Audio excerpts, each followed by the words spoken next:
Today, from Ford Field in Detroit, it's Week 3 of the NFL on EA Sports.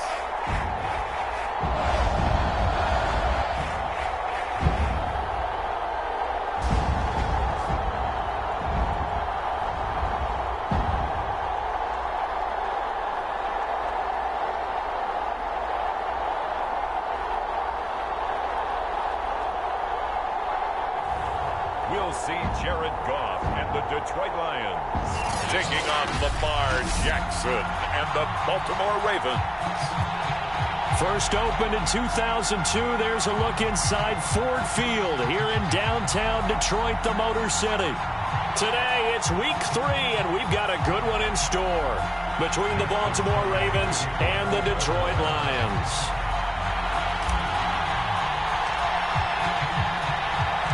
2 weeks have come and gone. It's off to Week 3, and we're underway on EA Sports. This fielded right at the goal line. And some good special teams coverage as they bring him down just outside of the 15. And here comes the new-look Lion offense here in 2021, led by their quarterback in his first season in Detroit after 5 in L.A., Jared Goff. And I saw that he had an interesting quote in the research packet that we had after last week's game. It's all on me now. I've got to lead my team and find a way for us to win a game. 0-2, but they're at home. I guess he's going to try and find a way to get the home crowd involved early. So the ball down to the 16 here for 1st and 10.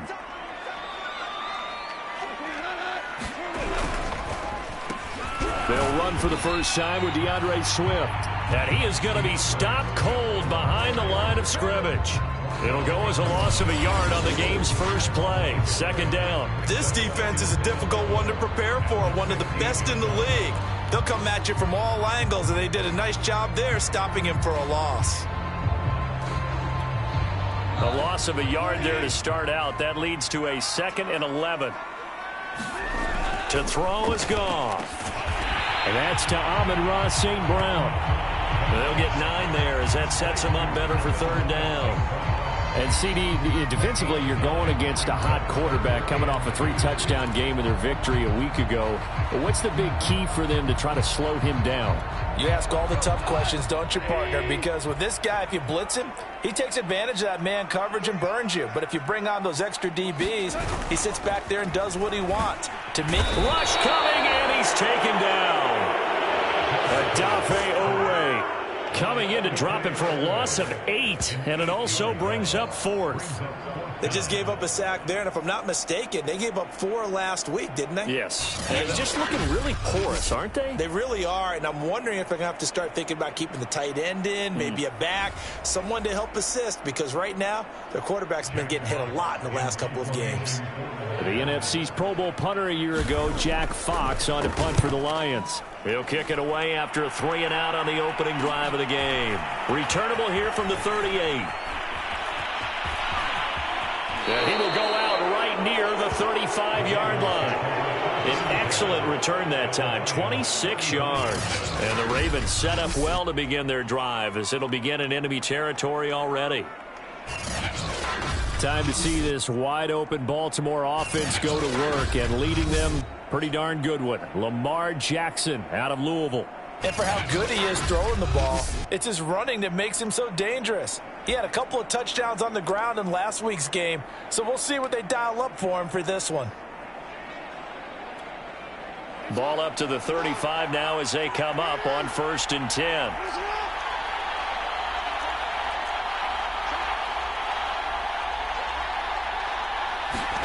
They go play action now. Jackson. And he will find his man Ruggs. And all the way in for a Ravens touchdown. Henry Ruggs, his 4th touchdown on the year. And the Ravens have taken the early lead. Both sides of the football in sync early. You force the 3-and-out, and then you take it down, score points. You know what that tells me? They sold their game plan really well. Head coach said, listen, we're just going to stop them on 3-and-out. We're going to take the ball downfield and score. But he also told them how it was going to happen. They're going to run this. We're going to stuff it. Then we're going to take the ball. They won't be able to keep up with us. And they got it done. Tucker able to connect on the extra point, and that makes the score 7-0. Well, the offense wasn't out there for a long time, but they were out there for a good time. One play, and they're able to hit pay dirt.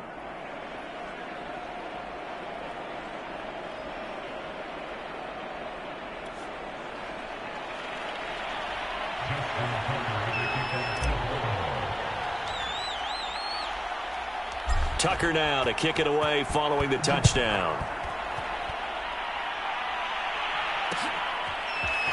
From a couple yards deep, he'll bring it out of the end zone. And they'll be backed up to start this drive as he's taken down right around the 15.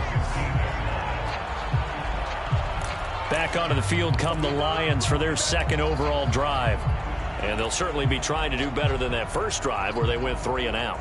And sometimes the first drive is just simply to settle nerves. You know what it's like at the start of a game with the emotion. Guys a little bit jumpy. But you do. Oh, you understand the same way. It's just like us calling one, right? Making sure we ease into the game, let it come to us. Well, you went 3-and-out. And now they have that opportunity. No, you didn't go 3-and-out. I went 3-and-out on that first drive. I'm trying to do better here. These are his numbers from last week's contest.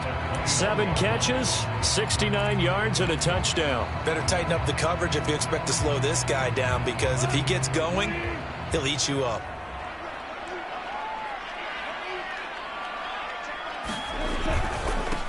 The first carry now for the BYU man. It's Jamal Williams.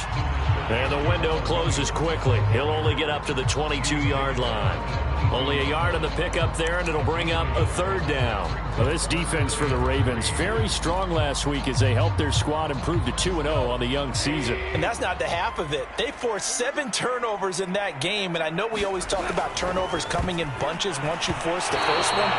But 7? That seems almost impossible, but we watched it happen. Well, they've got man coverage on the outside, and my scouting report on these DBs tells me that they love to take matters in their own hands. They want man coverage, not zone. And there was good coverage there that forced the incompletion. Here's Jack Fox now as he'll punt it away for the second time. His first punt, 45 yards. This looks good as well.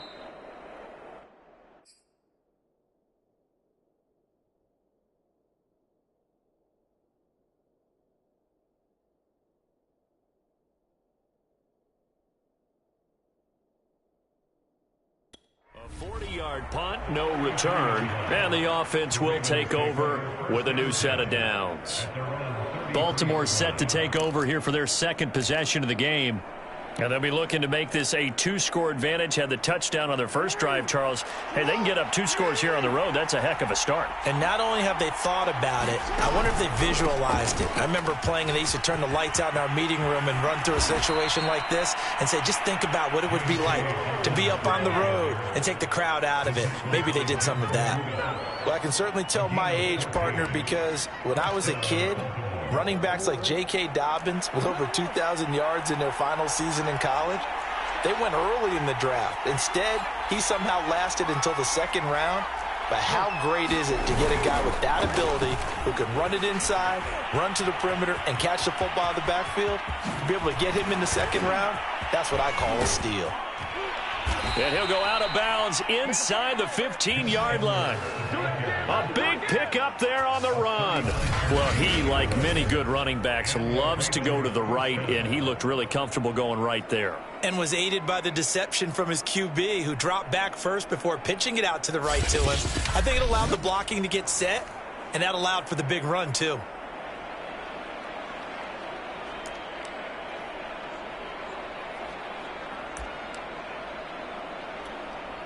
So how about this for field position after the big play? Inside the 15 now as they come up on 1st and 10. Jackson on the give to Dobbins. And he is into the end zone for a Baltimore touchdown. J.K. Dobbins.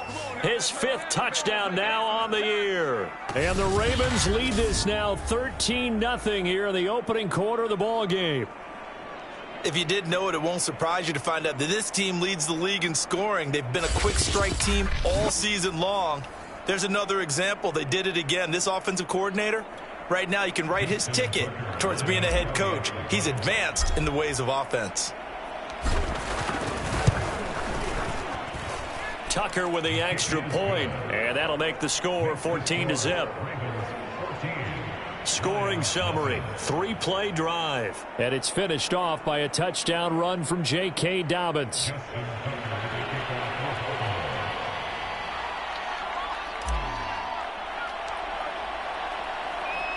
Tucker now to kick it away following the touchdown. And here comes a return from just beyond the goal line. And a nice job there on special teams to limit him to inside the 15 as he's dropped at the 14. For most people, the excitement of the kickoff return is to see a long one that goes back in the opposite direction. But for the guys covering it, it's being able to stop them deep in their own territory. How about that incredible form tackle right there? Shoulder into ball carrier, and down he goes. On the ground, it's Swift to start the drive. And he'll get this one up to about his 14. Just a yard on the pickup there, and it'll bring up a 2nd and 9. Yeah, things were pretty stacked up there in the middle of the line. A lot of bodies, not much space. I think ultimately he was fortunate to get anything out of that run.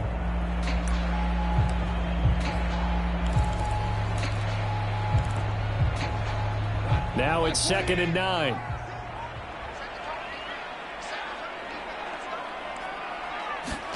Here's Goff. And that's out to the flat for Swift. So back-to-back plays, each get nothing. And just like that, it's 3rd down. As a defense, you're more balanced when you're in zone coverage because you're able to keep your eyes on the quarterback and see the play develop in front of you. They're able to keep the quick pass in front of them and stop it right at the line of scrimmage. Throwing on 3rd, Goff. And he goes down. It's a sack. They get him back at his own 3-yard line.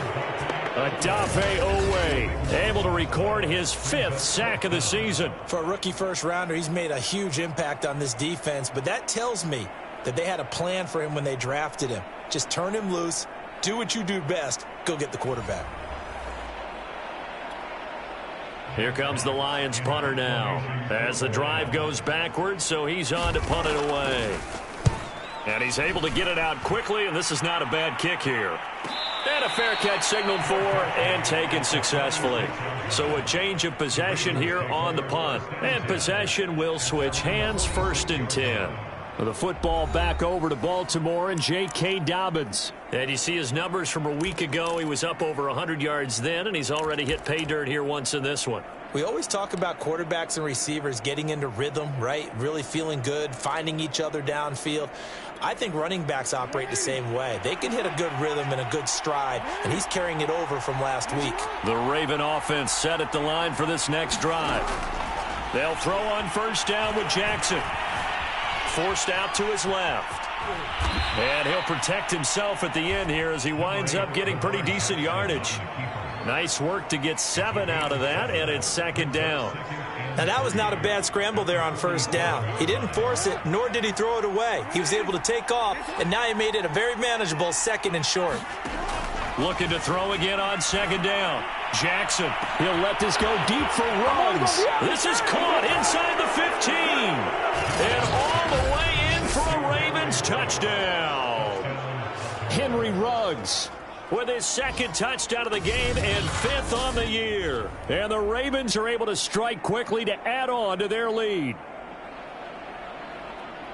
Boy, these guys are off to the races, Charles. 20-0 already, extra point pending. Yeah, you always hear that term. They just boat race someone. Heck, it's car race, motorcycle race, plane race, whatever you want. Right now, they are sprinting past him. Tucker able to connect on the extra point, and that makes the score 21-0.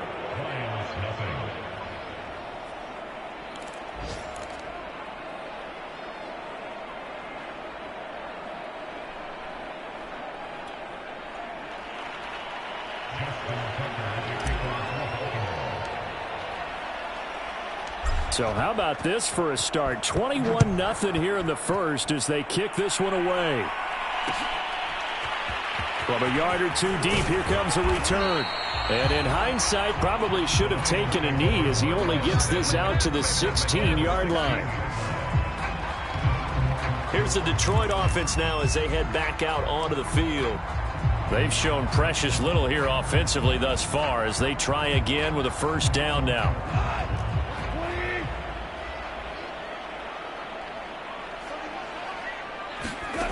Goff. And that nearly intercepted. Well, the free safety roaming into position almost had it, but it's second down. We documented it last week. They played so well defensively. 4 interceptions. Tried to get their hands on another one there. And when you've had 4 the previous week, you are just itching for more the very next week. And there was a great opportunity. It went by the wayside, but let's not underscore what's going on with this defensive unit. They are around the ball every time it's being put in the air. And a nice gain there as he'll be taken down just shy of the 20. Give him 4 on the ground there. They're now left with 3rd and 6. We haven't seen much from him running the football here in this first quarter. No, you're right about that. We haven't seen much of him at all so far. They've stacked him up pretty well, but when you're trying to run the football, sometimes you got to play the long game. Keep handing it to him, and some of those runs that aren't working now, they turn into 6, 7, 8, and maybe more later on. And he fires one that's intercepted. Picked up by Jalen Johnson. And they are going to set up shop at the 32-yard line. So problems with errant passing continuing. Remember, he threw 2 picks in the loss last week and now another here in this first quarter. And sometimes, partner, this is the result of a quarterback who's simply trying to do too much. Feels like he's trying to make up for what he did last week, and you can't do it all on one throw. On first down, Dobbins, and he'll work this forward for about 3. It's second down. Now after the running play, we've got a man down on the field. We'll check on his status when we get back.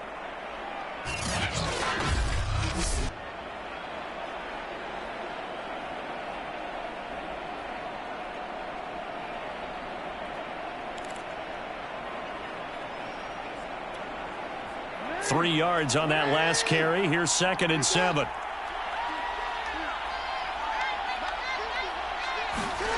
To throw is Jackson. And this is going to be hauled in by the tight end Andrews. And down he goes, taking it inside the 10, just shy of the 5 at the 6. 21-0 our score after 1.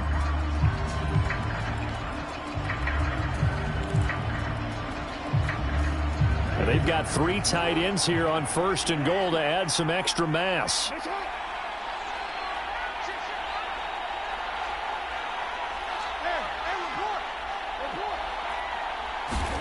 Now it's Jackson. Got a man, it's caught for a Ravens touchdown. Josh Oliver, his 2nd touchdown on the season. And the Ravens are able to add on to their first half lead. You got to figure down by the goal line. This is where a tight end earns his money, in the high traffic area. And he's able to work free in the middle of the end zone and grabs that one for a touchdown. Now Tucker to add the PAT.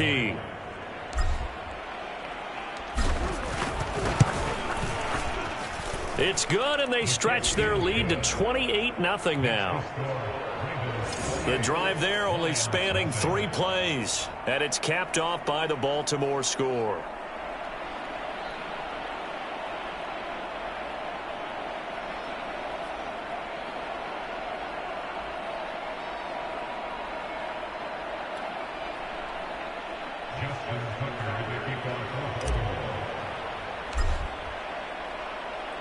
Tucker now to kick it away following the touchdown.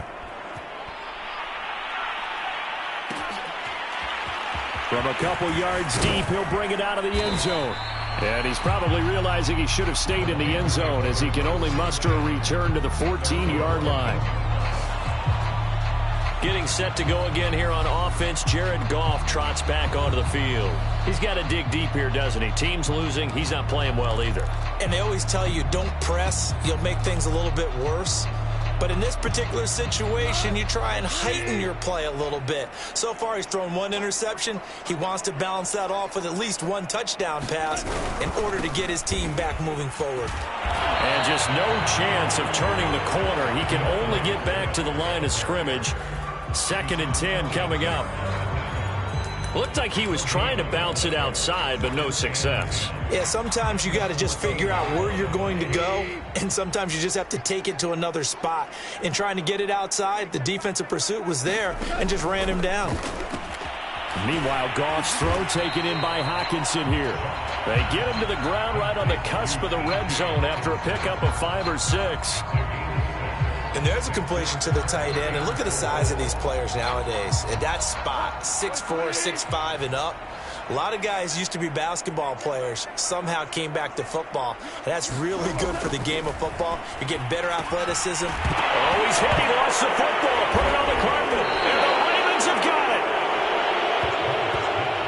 Some guys just have a knack for creating turnovers. He's got a little bit of that going. He forced a fumble last week, another one there. And it just drives teams crazy because they realize that certain guys, as you said, have that knack, and they're trying to keep them away from the action, away from the ball. But the best ones have that overwhelming desire, that overwhelming need to get to the football and make it happen, and that he does.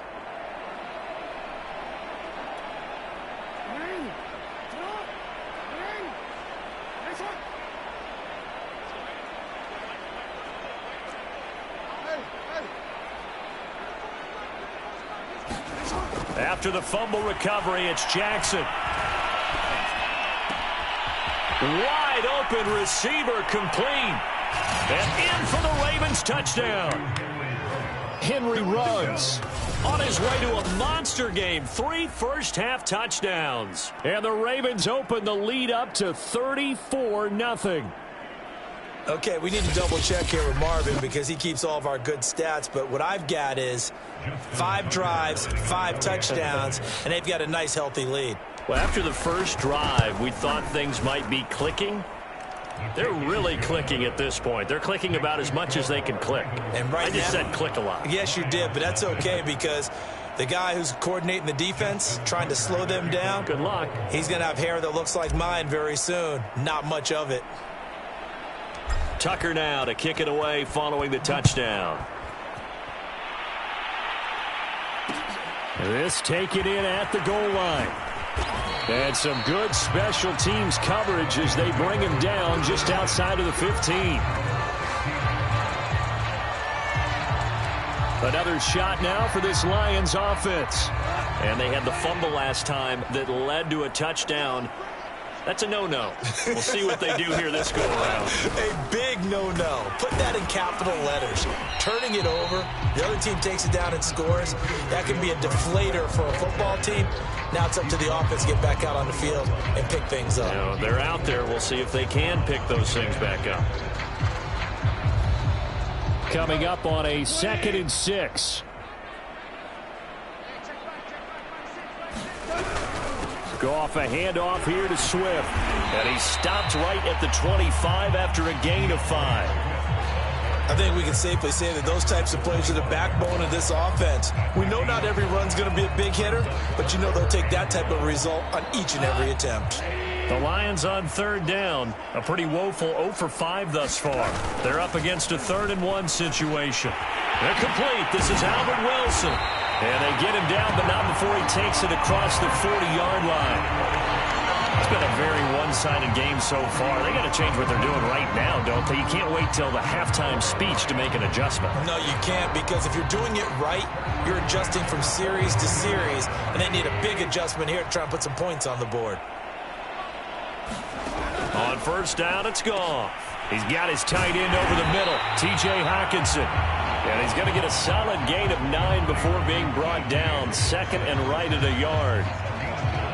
Nice rhythm throw there on 1st down. He located his tight end, made it a nice easy pitch and catch. Hoping he can break a tackle or two. Wasn't able to do that there, but still good yardage. On 2nd down, Swift. And he'll get this into enemy territory, but not by much as he's down to the 48. Now it appears we've got an injured Raven down there on the field. While the training staff works on him, we'll step aside and be right back.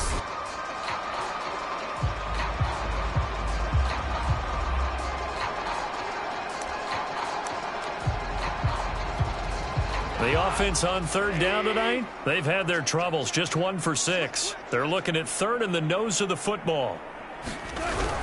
They stay on the ground this time. It's Williams. And for the moment, this will be a first down. But we have a marker on the field. Let's see if this stands. So he was holding from that left tackle position. Everyone tries to keep their hands inside when they're blocking ever since they liberalized the rules where you can extend them out.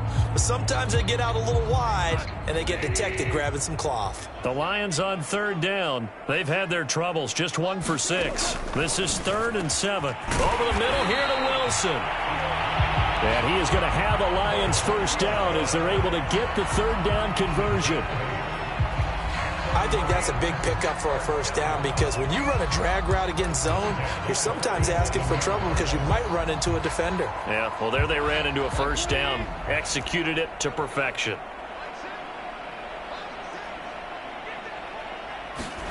Goff on first down. Right side, it's the tight end, Hockenson. And he is out of bounds, but not before he's inside the 30. T.J. Hockenson came into the NFL with big expectations. His big strides, they came in year 2 when his receptions jumped from 32 as a rookie to 67 last year. They expect those numbers to continue to go up, and they will when he continues to make catches like that. This offense finding its legs now. Here's another 1st and 10. A shotgun snap for Goff. He'll get this one to the Golden Domer, St. Brown. And that's good for a pickup of 10 yards. And that'll make it 2nd and a foot or so.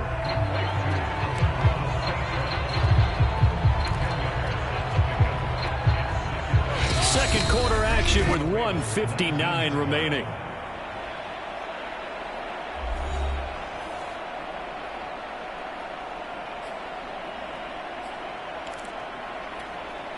In need of only about the length of the football here on 2nd down.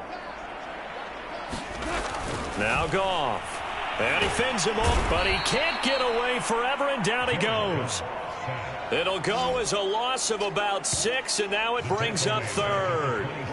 You've called plenty of games in your career. Do you believe in momentum, my man? I do, and I think we're seeing it right here. Oh, there's no doubt about it. The run that he's been on. How about that? 3 sacks in a game a week ago, and another one right here. Oh, he's feeling it in a big way.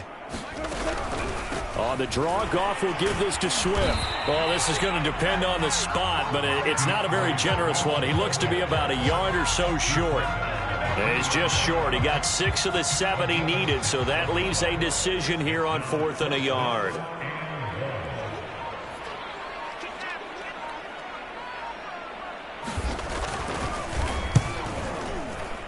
Seibert able to knock this one through. And they'll get back 3, but this remains a large deficit. So they do get the 3 points before they hit halftime. Something to build on, maybe. Yeah, go ahead and raise the banner, right? Wave the flag. That's good. Got points, and now, as you said, they've got something to build on as they get ready for the second half. And a good return, able to get out across the 35 to the 36. This Ravens offense heads back out there, led by Lamar Jackson. And we have seen him to this point with 4 touchdowns. We get a glance at his work. It's been good work. Oh, it's been excellent work. And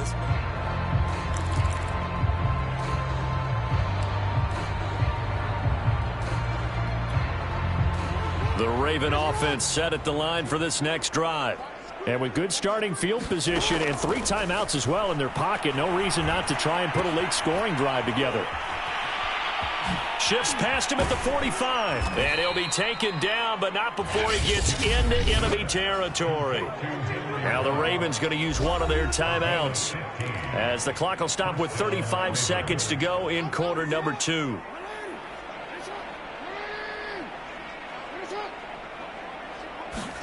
Throwing now, Jackson on first down. And that one drops down, incomplete. Good coverage there, forced the ball free, and it's second down. My first thought is surprise because that's one of the better tight ends around, and I've seen him pull in balls like this before. But how about a little credit to the defense forcing that incompletion? So after the incompletion on first, now 2nd and 10. Jackson from the shotgun. And he's got the hook up to Ruggs. Touchdown! Henry Ruggs on his way to a historic performance, 4 first-half touchdowns. And the Ravens add on. They have really had their way so far in the first half, but they wanted to continue to build on their lead. They know that no lead is safe in this league, so they decided to try their best to get one more as they headed into the half, and they got it done. Tucker now to add the point after.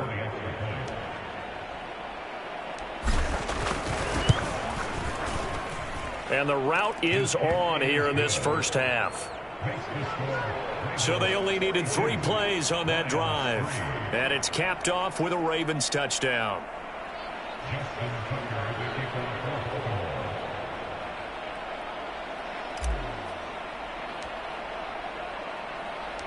Tucker now to kick it away following the touchdown. Taken at the goal line. And he'll get it up across the 20 to the 21-yard line.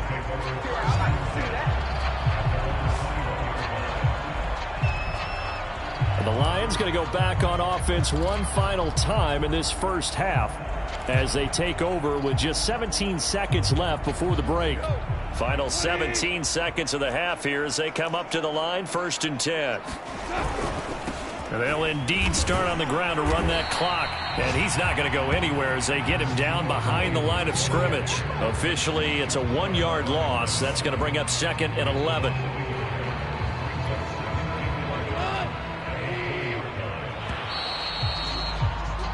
So we have reached halftime here with the visiting Ravens out in front. As we'll send you down to Orlando, and we check in with Jonathan Coachman for our EA Sports Halftime Report. Coach. Okay, Brandon, thanks very much. Time to give you folks at home a look around the NFL on this first official weekend of fall. So let's get to it. We'll start up in the Steel City, Heinz Field in Pittsburgh. And it's the Steelers who are out in front. The rookie from Alabama, Najee Harris, with a touchdown run. From there, we'll stay in the AFC North and head over to Cleveland to check on the Browns. And they've got the lead over the visiting Chicago Bears. Baker Mayfield with a couple of touchdown passes. Finally, let's get to the country music capital of the world and see what's happening with the Titans at home in Nashville. And that game, level, as they take on the visiting Indianapolis Colts. In the game you're watching, we've seen a strong first half out of Lamar Jackson. His 5 touchdown passes have him on a record pace. As for the call of the second half, we'll turn it back over to Brandon and Charles. All right, Coach, thank you, and we welcome everyone back for quarter number 3. The Ravens ready to receive it, and they've got the lead as well as we resume play in the second half.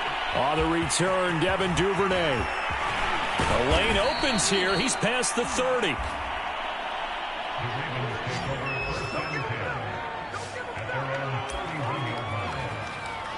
So here are the Ravens to take over on offense. They've won 2 straight, and they lead this one as well as they come up on 1st and 10. They'll run with Edwards here to begin the drive. And they get him down, but not before he takes it across the 40-yard line. 49 yards rushing for him now at his first 2 carries of the ballgame.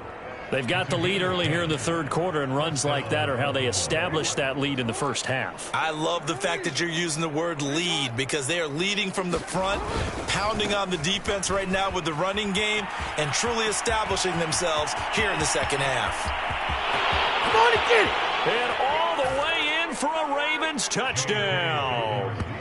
J.K. Dobbins with his 2nd TD of the game, his 6th on the year. And the Ravens come right out of the locker room and score here in the opening minute of the third quarter. Well, I guess when you look back on it, it was just a matter of time until he popped a big one like that. And, you know, at halftime, you and I discussed it. They had done a nice job on him in the first half. But there were a couple of occasions where it felt like he might wiggle out of traffic and take it to the house. Finally here in the second half, that got done. Tucker with the extra point, and that will extend this big lead. Tucker now to kick it away following the touchdown.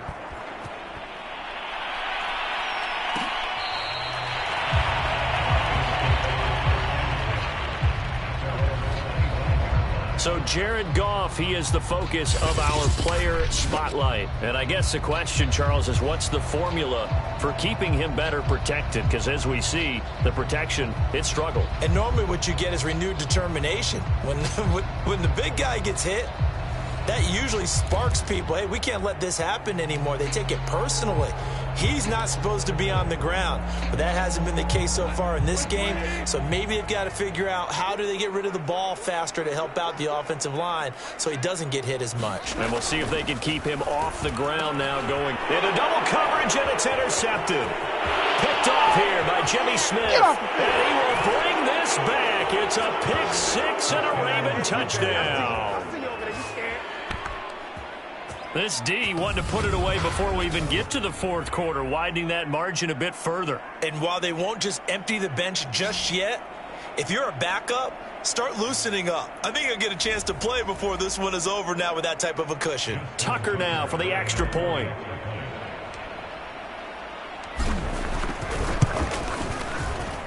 And the lead grows even larger here in the third quarter.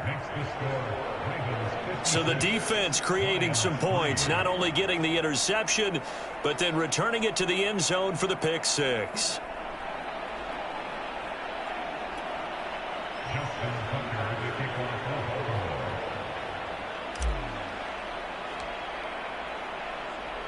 So they throw the pick six. They'll get another shot at it now as this one's in the air. This fielded right at the goal line. And he will make it back to the 15, and that's it. Good coverage there by the kick team. In this position, trying to get back into the game, teams are looking for a spark from their special teams. That's not what they got, though. They got a setback, and they have a long field to cover if they want to try and put points on the board. Line of scrimmage, the 15. It's 1st and 10.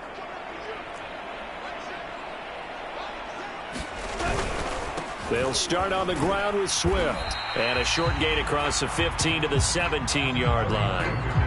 Linebacker Patrick Queen bringing him down. Nice job there on the tackle. Keep him to the short gain. And, of course, he got some good news this week. He was named AFC Defensive Player of the Week from last week's effort. And part of the reason he got that award, because of plays like that. Not every play is spectacular. Not every play is for a loss. Make the plays that are in front of you, keep it to short gains, and you pile up statistics. Pressure gets to him, and down he goes. Back at the 4-yard line. Adafe Owe in there to get him, and that is sack number 6 now for him on the year. So one quick, easy analysis about why they've struggled so far. They keep putting themselves in third and long situations. They just took another sack right there. And the offensive film session tomorrow may be a little longer than it normally is. Not a lot of positive grades will be handed out thus far.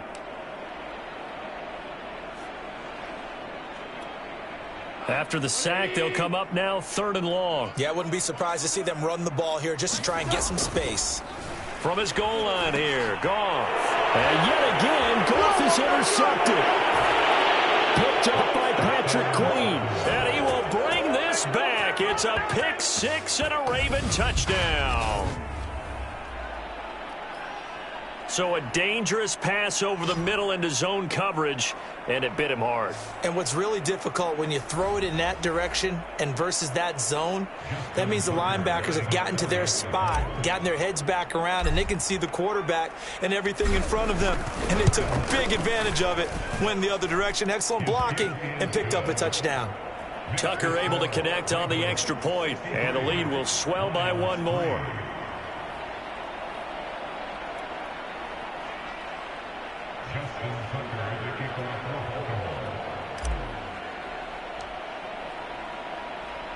So they'll get another shot on offense following that pick six. And now the kick is away. This taken in at the goal line. And no chance to get away as they'll get him down at about the 17-yard line. And Detroit getting set to go now.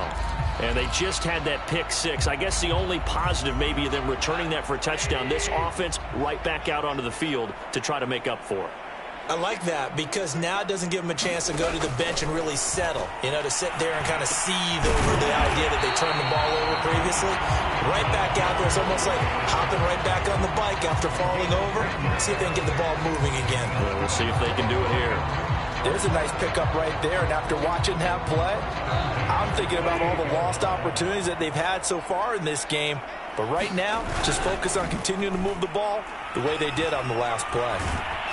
And he goes down. The Ravens able to get to him. Derek Brown. What an effort from him on that play. Big tackle for a loss of 11. It has been a rough afternoon for him trying to get rid of the football. See, that's now 5 sacks. How'd you like to be the offensive coordinator, the offensive line coach trying to come up with an answer for this pass rush? What blocking assignments do you change? Can guys play a little bit better? And we're seeing the end result on the scoreboard. Long day in the pocket for their quarterback. And this one will go to the 28-yard line. They get 11 back on that one. It leads to third down. It's interesting going into this game. There was so much talk from both sides about who would control the line of scrimmage. I think we've seen who has it in this one so far. Well, they bottled him up. He's barely averaging over 3 yards a carry right now. Out of the gun. Goff. He'll drop this one off to Swift. And they're going to mark him down short, maybe by about a yard, if that. So the completion results there in 9 yards. And that's going to bring up a fourth down. Here comes the Lions punter now, as he'll punt it away for the 4th time today.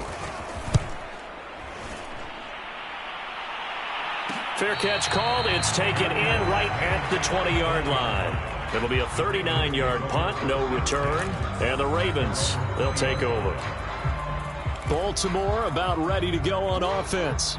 And last time out, another touchdown, and I think there may be some empty seats around here by the time the 4th quarter comes around. Yeah, I have to agree with you because this one's just about decided. But you know who benefits from all those empty seats? You and me, trying to get to the airport. That's the road true. to be fairly clear by the time we have to positive. leave the booth. Give him 5 on the carry there, and it'll be 2nd down.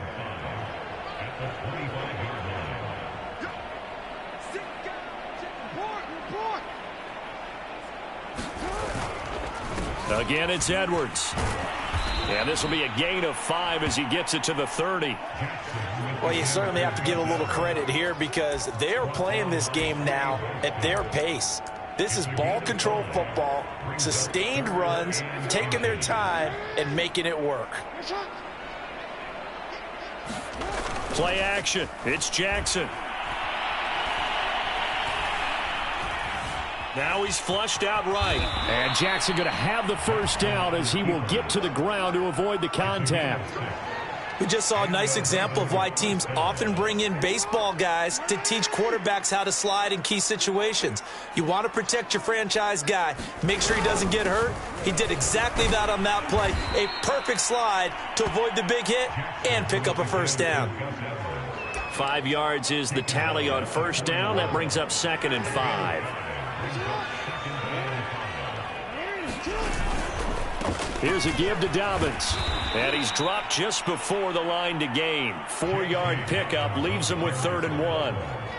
Well, if you're a football guy, that's a pretty run because everyone is in sync right there. Obviously, the guy carrying the ball, but how about the people up front? Leverage, athleticism, they created some nice space for him. And he's got his tight end, Oliver. And in for the Ravens touchdown. Josh Oliver, 2 catches, 2 touchdowns here so far.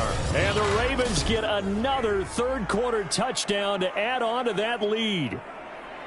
In order to lead in a game, you're going to get plenty of contributors, but that's his second touchdown catch of this game. He's one of the key guys in this one. And you better believe he'll be looking for the hat trick here as this one continues to go. Now Tucker to add the PAT.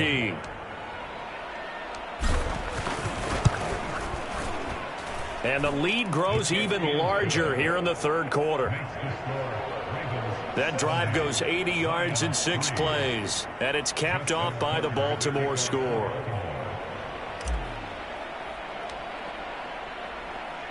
Tucker now to kick it away following the touchdown.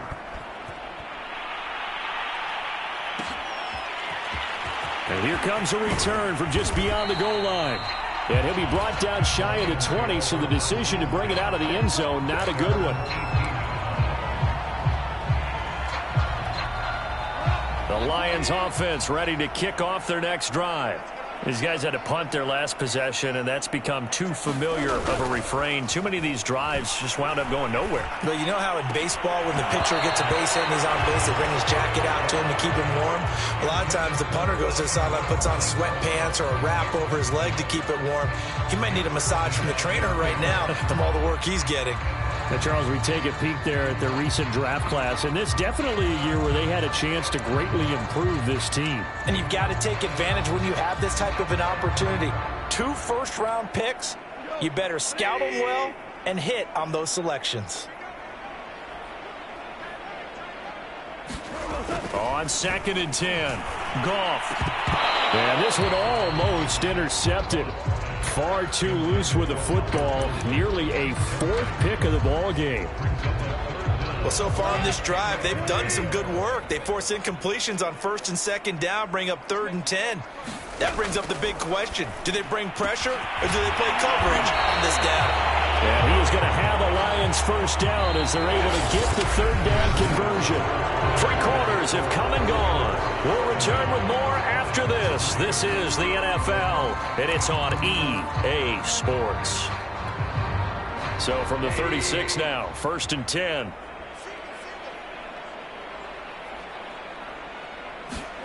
Back to throw, Goff. It's a loss of 11 on the play, and it'll make this a 2nd and long.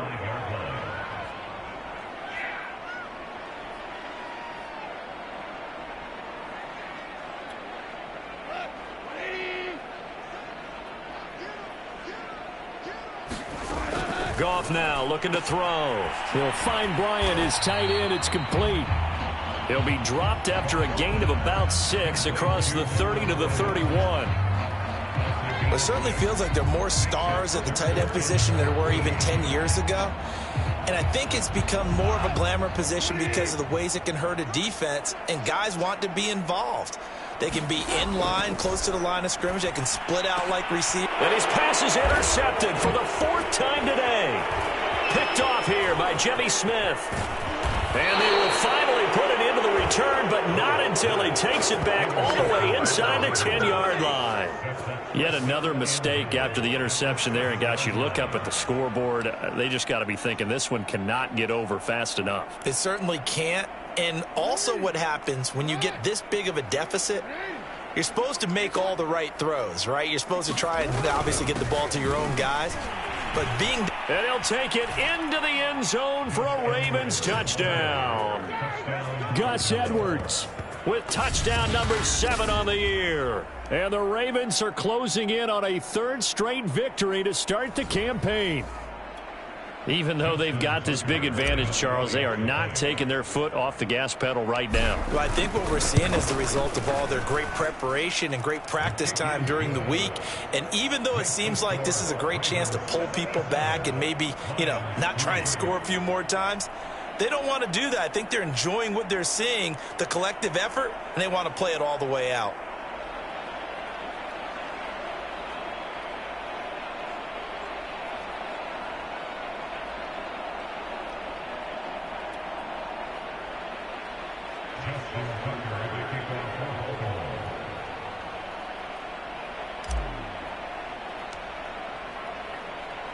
Tucker now to kick it away following the touchdown. From a yard or two deep, here comes a return. And in hindsight, probably should have taken a knee as he only gets this out to the 16-yard line. And Detroit back in possession of the football. And they unfortunately are staring at a mini losing streak developing, trailing here in the fourth quarter. This would be their third straight defeat. Trying to shake off the interception from the last drive. He'll look to throw. And he coughs up the football near his own goal line. And it's picked up by the Ravens. And a big turnover there as his guys will get the football back. And with that kind of a deficit, you can't afford to make any kind of mistakes. But it's been pretty symptomatic of what we've seen all game with them, isn't it? Down this big in the fourth quarter. You'd say an afternoon to forget, absolutely. The defense gets him the ball via the turnover. Now can this offense cash in? And he is into the end zone for a Baltimore touchdown. Patrick Ricard, his third touchdown now on the year. And the Ravens are closing in on a third straight win as they widen the gap further here in the fourth quarter. As that lead just swells and swells. Look, this has been dominance in all three phases, offense, defense, and special teams. So don't we have to give a lot of credit, not just to what we've seen today, but the preparation in advance, coaching staff, commitment by the players to the game plan, and being ready to go in this one? You're exactly right. Clean sweep. And, boy, they're going to celebrate this one after it's over. And on the other side, this is the game film you just flush and never go back and review.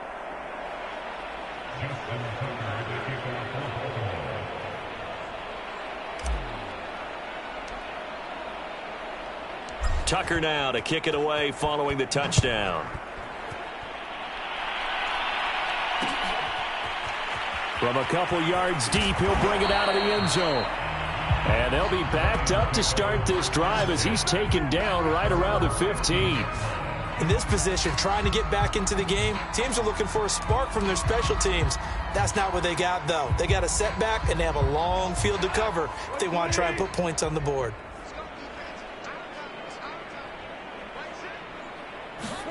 Now a first down throw. Goff.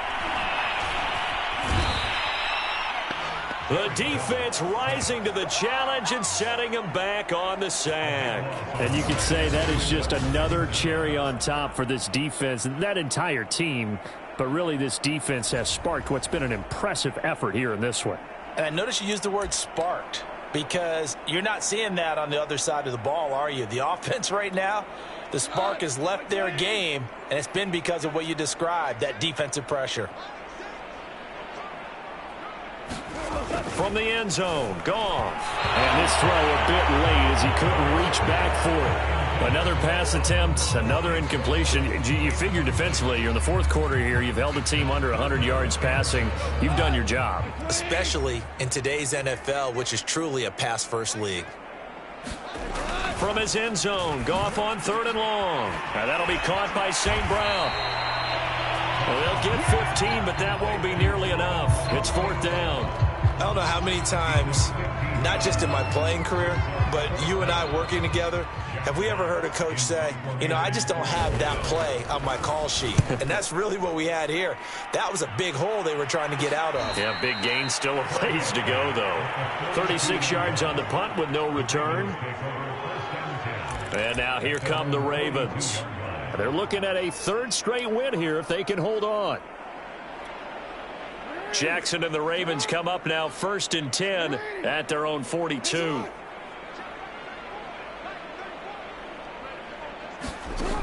Throwing to start the drive. Jackson. He'll let this go deep for Ruggs. That's caught inside the 20. Touchdown.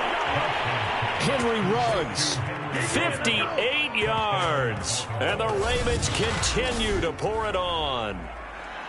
They seemingly just continue to score at will, and as great as it's been for the offense, you got to feel for that defense down there. I love how you use the word will, because both teams came into the game with the will to win, but one team has obviously imposed its will on the other and broken them, because what we're seeing right now, wow, that's a defense that's in tatters after what they faced in this ball game.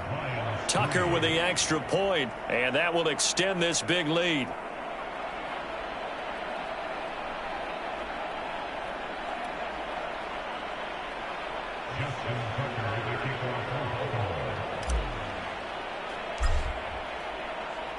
Tucker now to kick it away following the touchdown.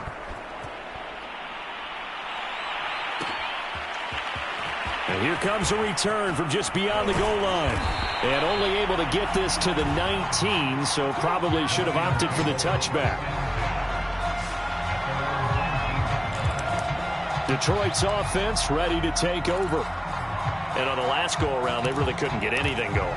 They had to punt from deep inside their own territory, which means you're going to lose the field position battle as a general rule.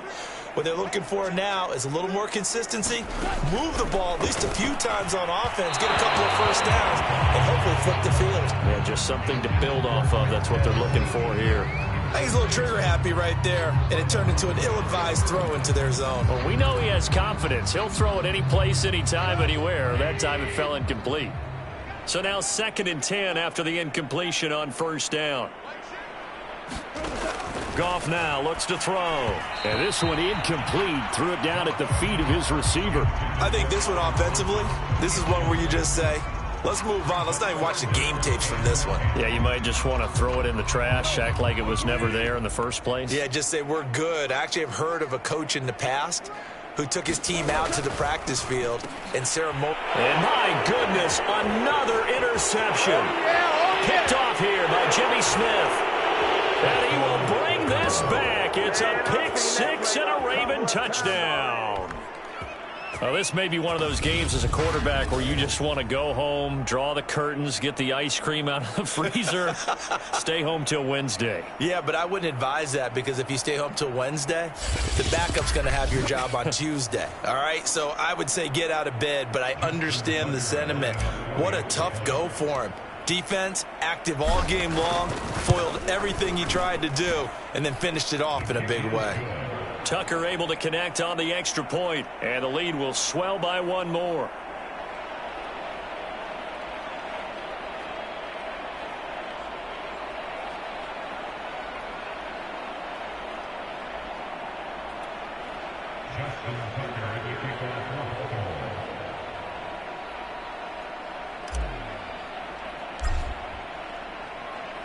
So they throw the pick six. They'll get another shot at it now as this one's in the air. Taken at the goal line. And makes it across the 20 as his guys will set up shop at the 23-yard line. Here's the Detroit offense now as they head back out onto the field. And you can sort of sense their dejection. That last pick six put the icing on the cake, so to speak, in what has been a rough go for them.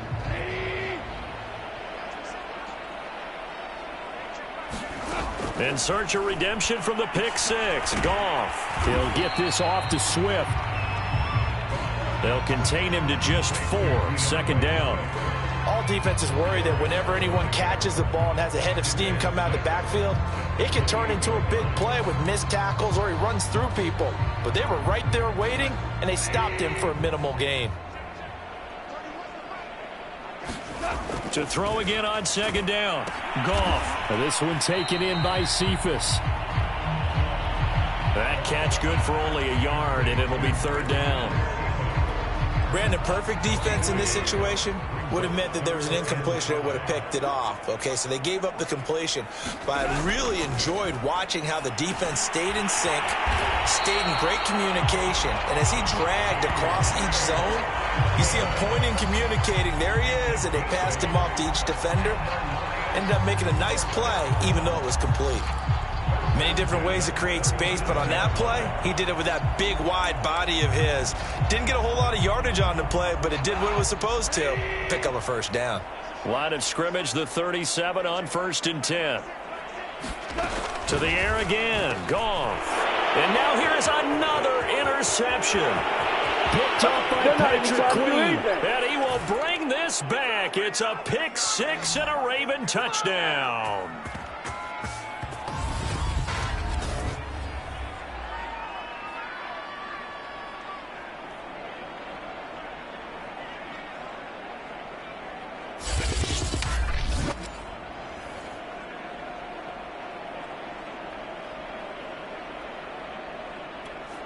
Tucker now to add the point after.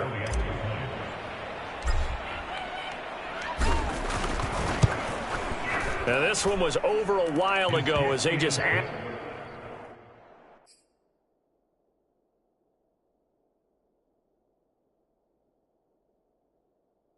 on to their big lead.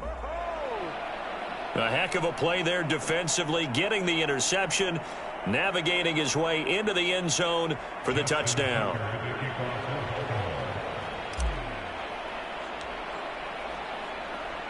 So they'll get another shot on offense following that pick six, and now the kick is away.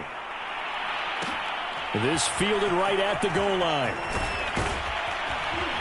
And his guys will get the football right at the 20-yard line.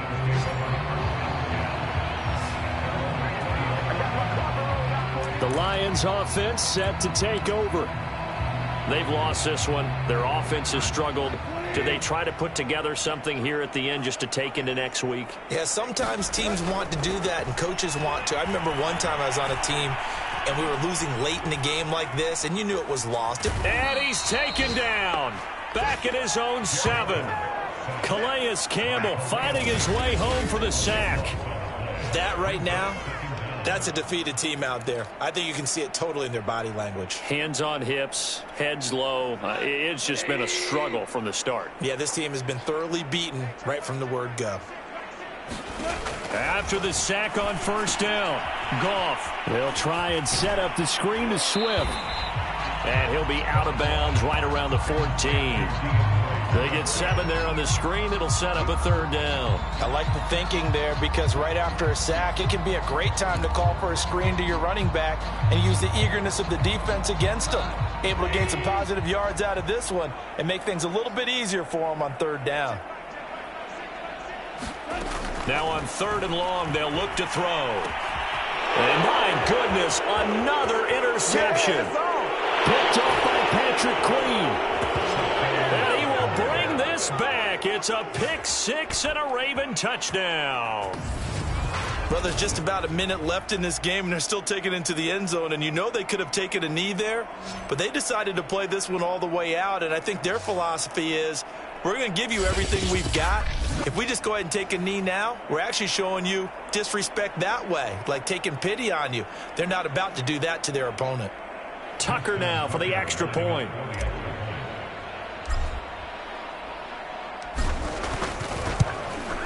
Now this one was over a while ago as they just add on to their big lead. So the defense creating some points, not only getting the interception, but then returning it to the end zone for the pick 6.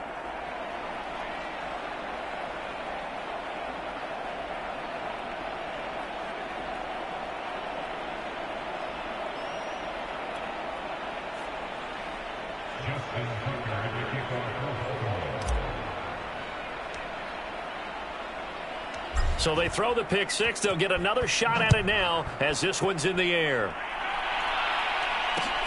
Taking it about the 1. And able to get this across the 20, but not much further as he's dropped at the 23-yard line. And Detroit getting set to go now. And they gave up the pick 6, and now they'll be looking to right the ship here. Now, as a quarterback, are you a little more cautious this go-around? You should be, just because after what you gave up, but you can't be so cautious as to just really take things in, and now you're not going to play loose enough to give your team a chance to score. But you still have to be careful because those defensive guys, I know the reputation defense guys can't catch. All evidence to the contrary on that last possession, though. Now the pressure comes and he goes down. Just inside the 10, back at the 9. The defense rising to the challenge and setting him back on the sack. Brandon, that's just football 101. If you're out of the pocket, you've got to get rid of the football in this situation. You cannot take a sack in a 2-minute drill.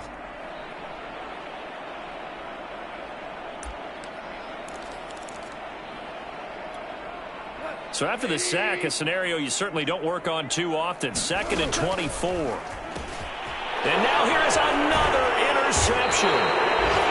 Picked off by by Tony Jefferson. And that will set him up in excellent shape. First and goal at the 9-yard line. Well, partner, I got to tell you, I'm trying to think of something positive to say for this offense, but I'd have to be a spin doctor for that one. This has been a tough performance to watch. And I think it's hard at this point to actually identify what's really gone wrong.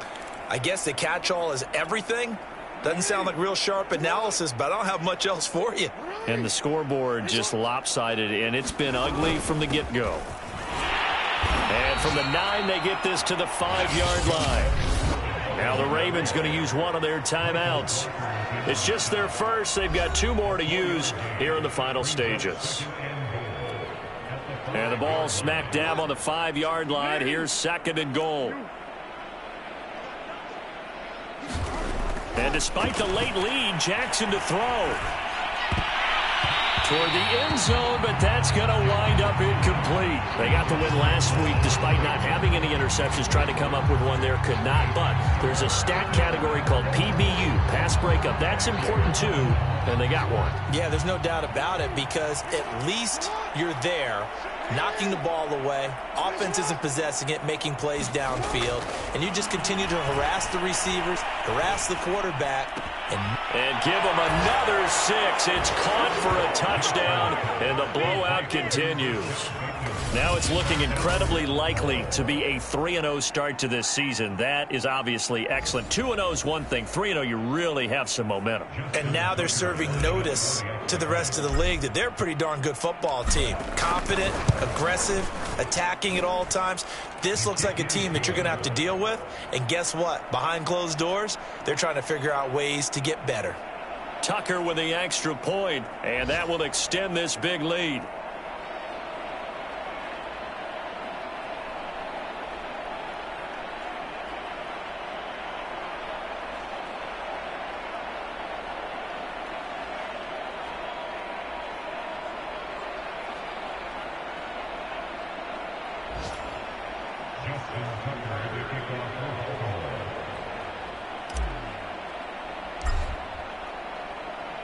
Tucker now to kick it away following the touchdown.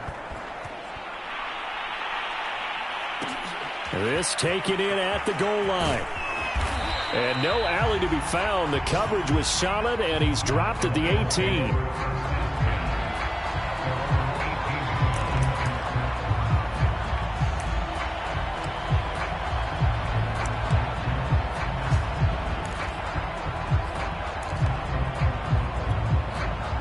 The Detroit offense ready to begin their drive. What do you do here down like this in this situation? Do you maybe just pick something out of the playbook you haven't called in a while, or you call it a day? You can do that, or you pick something that's a staple for you and should work better and try and execute that on the way out the door and maybe get back to base and feel a little bit better as you end a ball game that's been a frustrating one for you. We'll see if they go back to base.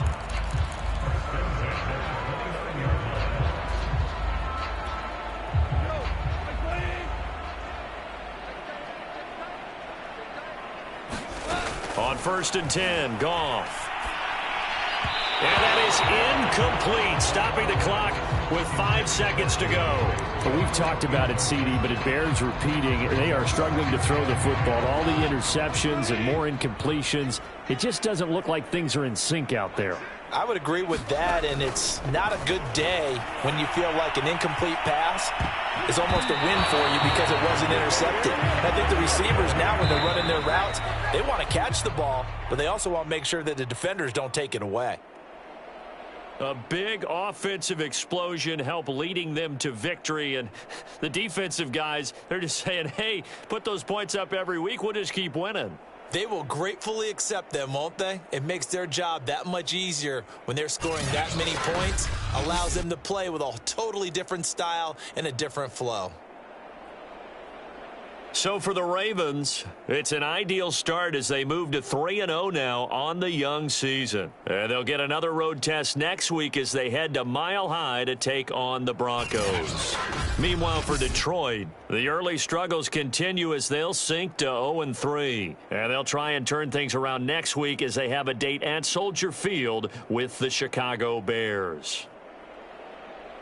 And for Charles Davis and our entire crew here at EA Sports, I'm Brandon Gaudin saying so long, everybody.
today. From Empower Field at Mile High in Denver, it's Week 4 of the NFL on EA Sports. We've had a driving rainstorm make its way through the plains, and it definitely is going to be a factor here this afternoon at Empower Field at Mile High in Denver. Today, we're set for a good AFC matchup between the Baltimore Ravens and the Denver Broncos.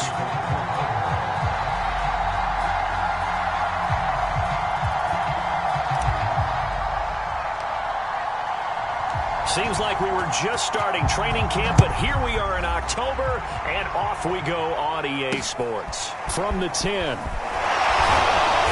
And he won't quite make it to the 25. Well, the Denver offense ready to take over for the first time. Get a look at their 8th-year quarterback. His first season as a Bronco, though, Teddy Bridgewater. And no excitement unless you're on the defensive team of last week in his numbers, because the only excitement he really generated was the one interception he threw. Yeah, no touchdown passes. Yeah, and his team wasn't real thrilled about that. And they lost the game.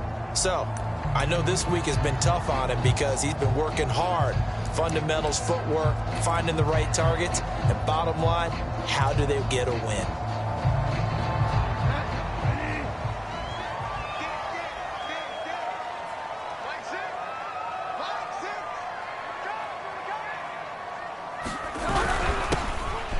First carry for the former Tar Heel, Javonte Williams. Takes it to the 26, just a 1-yard gain. And after getting tackled, he's still down and looking very slow to get up. We'll step aside and get a report when we come back to Denver.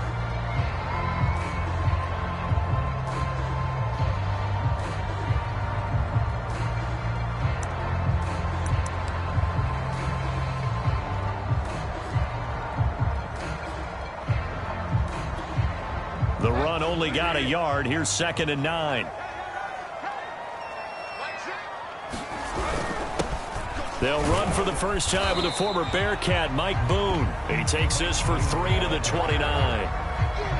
Well, this defense for the Ravens, they were terrific a week ago in that win over Detroit. And I think our statistician, we ended up having to bring the blue tent and put it around him for a while because he was developing a hand injury from having to write down all the turnovers this team forced. 5, 6, 7, 8. Absolutely unbelievable. I hope he'll recover. And the Raven pressure too much. Down he goes. Like a freight train off the edge, Calais Campbell with a sack. I spent a lot of extra time preparing for this game watching this offensive line because they gave up 5 sacks last week in their loss. They just gave up another one now. They don't seem to be working together as a cohesive unit. Right? 4 guys might have it right, but the 5th guy is giving something up. They've got to find a way to all get on the same page. On 4th down, Joseph Charlton on to punt. He punted 3 times in the loss last week as he sends this one away. Fielded at about the 28.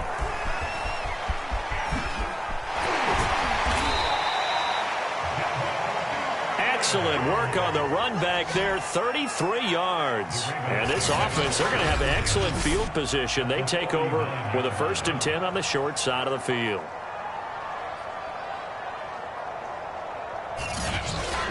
The Ravens offense set to take over and led by a man still just in his 4th season in the NFL, the 2019 MVP, Lamar Jackson.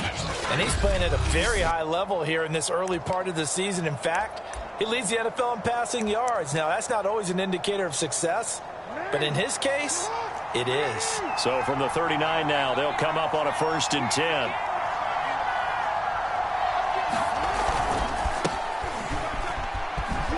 Able to avoid him. And he works it past the 30, almost to the 25. When they put the ball in J.K. Dobbins' chest and he carries it, he runs with a lot of determination and aggressiveness. Just 1 start last year as a rookie, but still managed 805 yards and 9 touchdowns. I think he's ready for a big year 2 leap. Now the lead runner for the Baltimore Ravens.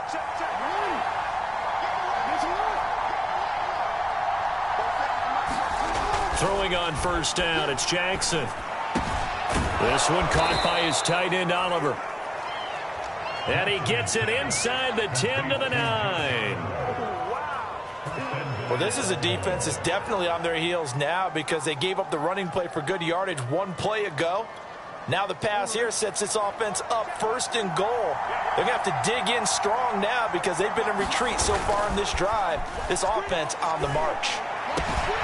And this is caught. Touchdown, Baltimore. Josh Oliver, his 4th touchdown on the year. And the Ravens have taken the early lead. Well, you've got to like that start on both sides of the football. You force the 3 and out, and then you score on your first drive. Well, I know someone who doesn't like that start. Well, yeah, the other side. Yeah, they don't like that at all, right? This is not the way it's supposed to be. But what you just described, that's team football. All right, when you get a 3 and out, you're supposed to take advantage of it on the offensive side of the ball. You said, thank you very much for getting us the rock. Let's put it in the end zone, and they did exactly that.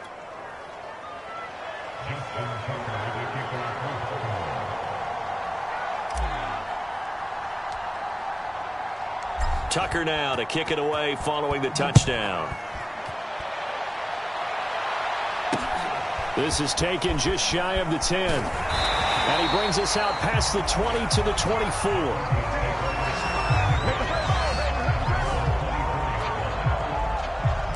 So now the second drive offensively coming up for the Denver Broncos. And the last drive, their first drive, 3 and out. What changes here, if anything? I think it's making sure the guys that you trust the most with the ball, the biggest playmakers you have, that they touch it on this possession to try and get things moving. So get it to the horses. Without a doubt. They're the ones that typically end up in the end zone. Well, on every play call, you realize it's not going to go for a touchdown. So a lot of your calls are setting things up for maybe later in the game, trying to establish the inside run with toughness now. Hopefully get to the perimeter later, and let's face it, you could do worse than a 4-yard run on first down. And not much, maybe a yard up to the 29. And this is why aggressive defensive coordinators love to blitz. It wreaks havoc because they end up taking their attention to the blitzers, freed up the D lineman to make the play. So 3rd and 5, defensively expecting pass. They've got 6 DBs out there. Throwing is Bridgewater. And he goes down. The Ravens able to get to him. And the defense coming through on 3rd down. A loss of 7 to bring up 4th. This is a nice little stretch he's putting together. Remember, 3 sacks last week. And now he's off to the races in this game because he thinks, okay, that's the start of something big because he's in a zone. He's locked in. So offensively, you've got to occupy him. Maybe even run the ball at him as opposed to passing it so he can't just pin his ears back and rush the quarterback. And here's Joseph Charlton now, as he'll kick it away for the 2nd time. His first punt, 48 yards. This one looks equally as good. He'll look to set up his blockers.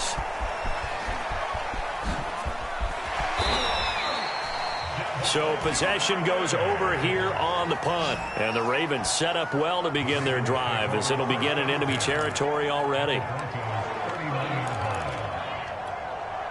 So from the 39 now, they'll come up on a 1st and 10.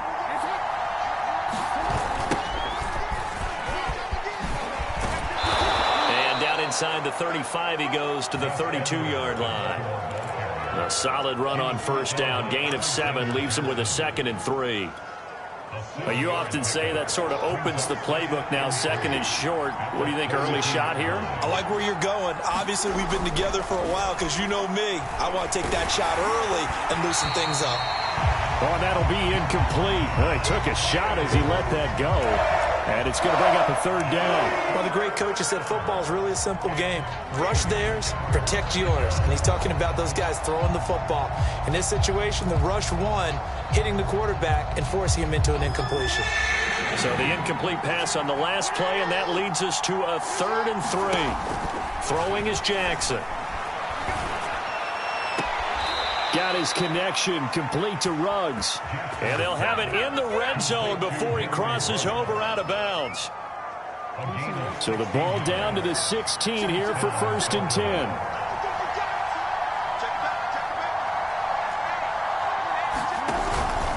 Now a handoff for Dobbins. And he'll get it here to the 10-yard line. We take a look at his numbers on the ground last week. Pretty good as he found himself in the end zone on 2 separate occasions. And those are the most important numbers because no matter what you pile up prior to the goal line, getting in is all that matters. Putting those numbers up on the board, and they love them when they're 6s. 6 yards on that last play. Here's 2nd and 4. Jackson. The quick slant caught. And in for the Ravens touchdown. Nick Boyle, his first touchdown on the year. And the Ravens are off to a 13-0 first quarter lead. For good reason, quarterbacks want to get the ball to the perimeter to their wide receivers for big plays. But in this situation, it felt like based on coverage, he knew that he wanted his tight end to have the football, and for good reason. Now Tucker to add the PAT.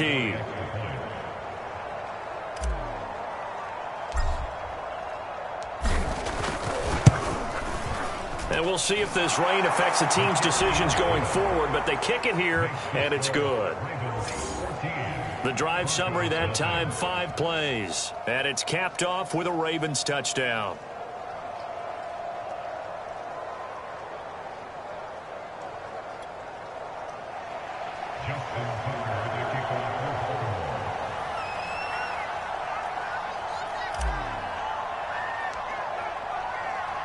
Tucker now to kick it away following the touchdown.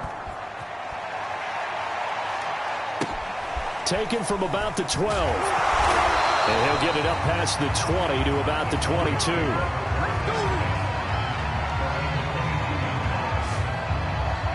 And the football going back over to the Denver Broncos. Not only are they in search of their first score, they're in search of their first down in this ball game as they come up 1st and 10.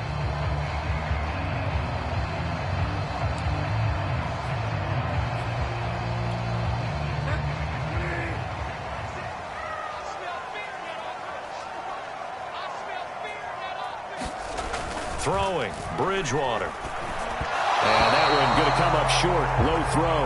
And this passing game's whole offense really didn't show up in the loss last week, and it hasn't started all that great here either. Yeah, and they can't let that incompletion become an uh-oh moment. Like, oh boy, here we go again, just like last week. Each game is its own entity, treated as such. An incomplete pass on 1st down. That leads to a 2nd and 10. Bridgewater. Pressure too much. Down he goes. It was Justin Houston, the native of Statesboro, Georgia, with a sack. That's 3 sacks now, and that's not much of a surprise to me, nor should it be to you. This team, they lead the league in sacks. Yeah, they do. This is something that we are starting to witness time and time again. 3rd and long now after the sack, and we'll see if Bridgewater has a response. Now back to throw. This is the tight end fan. And he'll be stopped here well short of the 1st down at the 24-yard line. Now after the completion, we're going to get a timeout, an injured player. We'll step aside and get a report when we come back to Denver.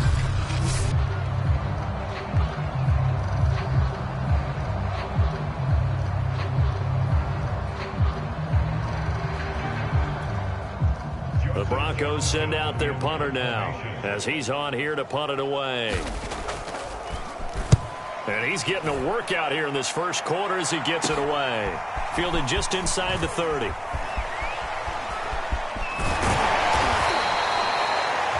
great return there, bobbing and weaving his way for 31 yards. And out will come the offense as they take over.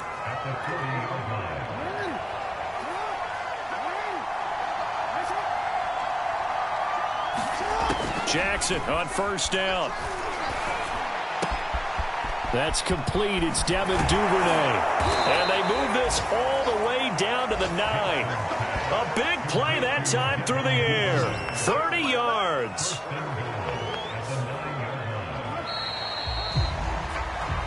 $14-0 the score. This is the NFL on EA Sports. They scored touchdowns on drives 1 and 2, and now they're trying to make it a perfect 3 for 3 to start. They'll run here with Edwards. And he'll be stopped just outside the 5 at the 6. Now after the running play, we've got a man down on the field. We'll step aside and get a report when we come back to Denver.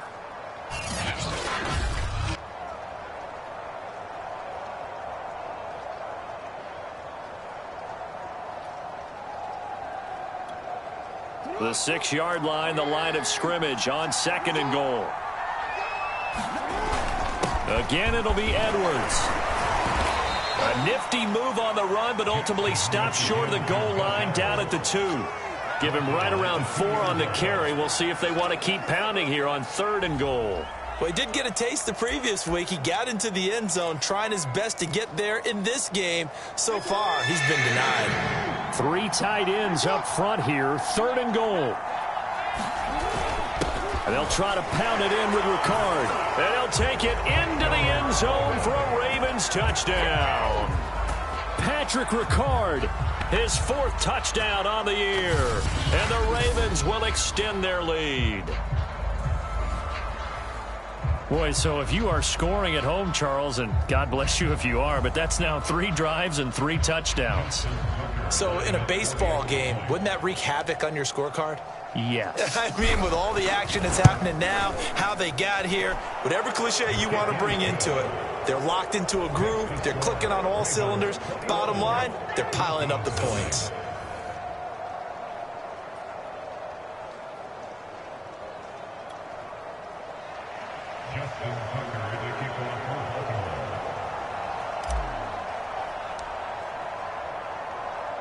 Tucker now to kick it away following the touchdown.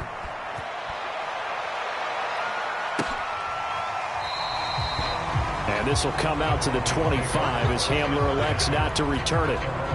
Time to take a glance into what we've seen so far from Teddy Bridgewater. And this defense, they came prepared. He's probably going to be seeing them in his sleep if they don't fix things quickly. And that's not exactly what he wants to see in his post-game slumber. So they've got to figure out a way to slow things down a little bit. Some screen passes, some draws, anything to make the defensive front hesitate a little bit. Think on their way back to the quarterback, maybe even a quarterback draw, some type of tendency breaker to change things up. Exactly. Whatever the case, something to mix it up here. Denver offense at the line, ready to go. And some dangerous territory. You're already down 3 scores. A 3-and-out here, or an inability to put any points up. This one might be over by half. Yeah, and what you also have to guard against is calling every play for a big shot downfield. You know, thinking you're going to get all these points back on one drive. You're not. And last time I looked, it's still the first half. I'm not saying you have ultimate patience here, but you also don't have to go ahead and force everything either. Not much room here as he only gets it to about the 30. Now it looks like we've got a Bronco that's banged up on the play. We'll step aside and get a report when we come back to Denver.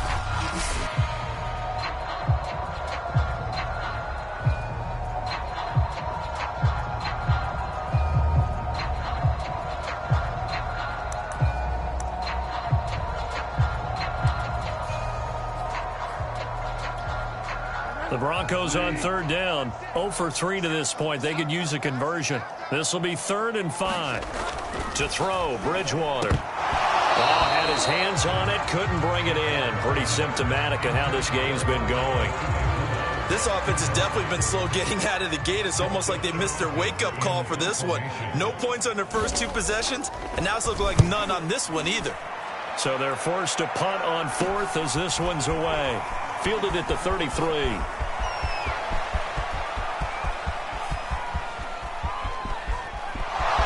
And all the way in for a Ravens touchdown. He goes 67 yards on the punt return. And the Ravens continue to pull away here in this first half.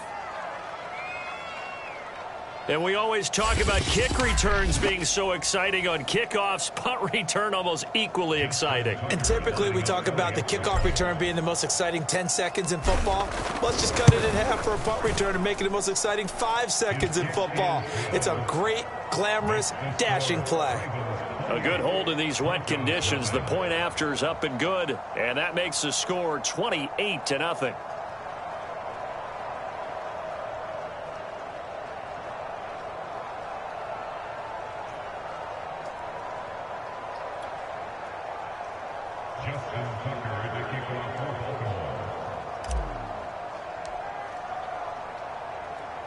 So after surrendering the punt return for a score, let's see what they can do in turn on this kickoff. From a yard or two deep, here comes a return. And only able to get this to the 19, so probably should have opted for the touchback. Javonte Williams and the rest of the Bronco offense back out onto the field. They haven't been able to get him on track. They haven't been able to get this offense on track. No points so far. Maybe it's time to start doing a few different things. Throwing the ball a little bit, maybe featuring other people touching it for a while, and then you get a chance to come back to him when things have changed a little bit. They have to make an adjustment. Still time for him here as we sit in the second quarter. In to make the stop, Patrick Queen, the linebacker, the Ravens' leading tackler in 2020. Here's 2nd and 9, just a yard on that last run. From the shotgun, it's Bridgewater. And he goes down. The Ravens able to get to him. Odafe Owe. Make that now 8 sacks for him on the season. And keep your eye on that man. 4 sacks last week, 1 there here in the second quarter. He can be so disruptive. So what was he doing in the first quarter? What was going on? Took a nap. I think he tried to lull him to sleep a little bit. Like, yeah, okay, maybe you've got me this week. No longer. And you know, with the 4 sacks last week, it's obvious he gets his in flurries. 3rd and long for Bridgewater. Throw right side is going to be caught by Judy. And able to get this across the 20 before going out of bounds. It'll be a gain of 8, but it'll also lead to a 4th down. That's certainly playing down and distance very well by the defense, isn't it? Take whatever you want underneath, by all means.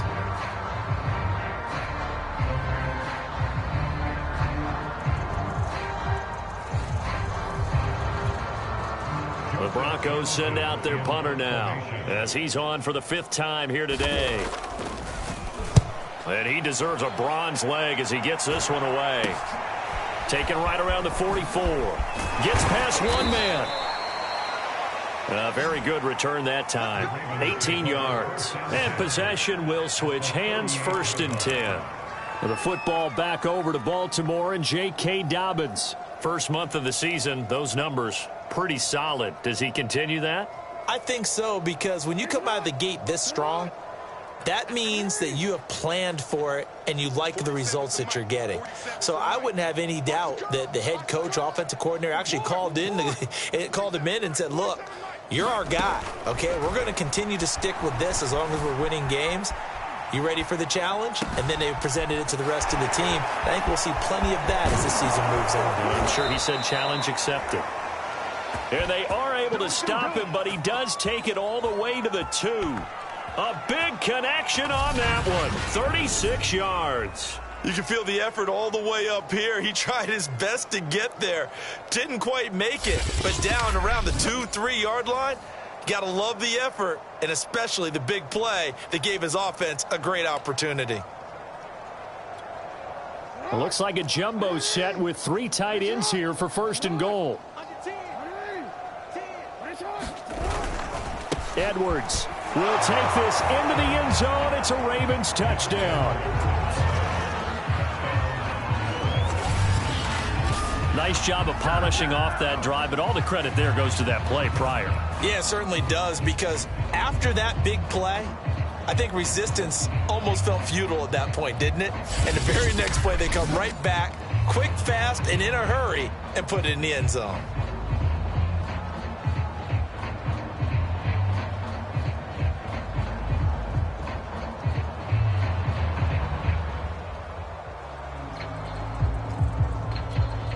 Tucker now to add the point after.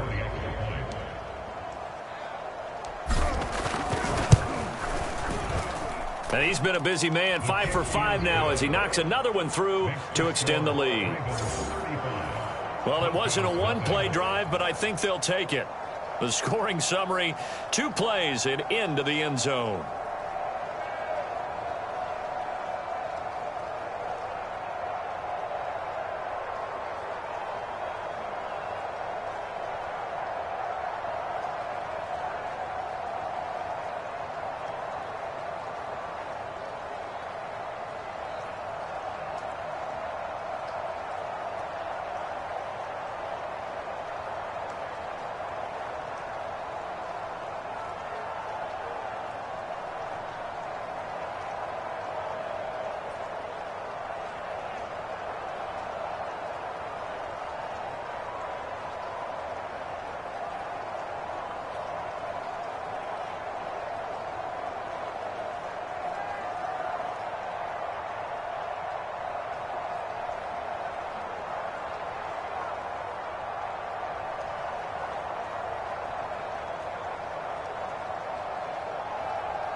Tucker now to kick it away following the touchdown.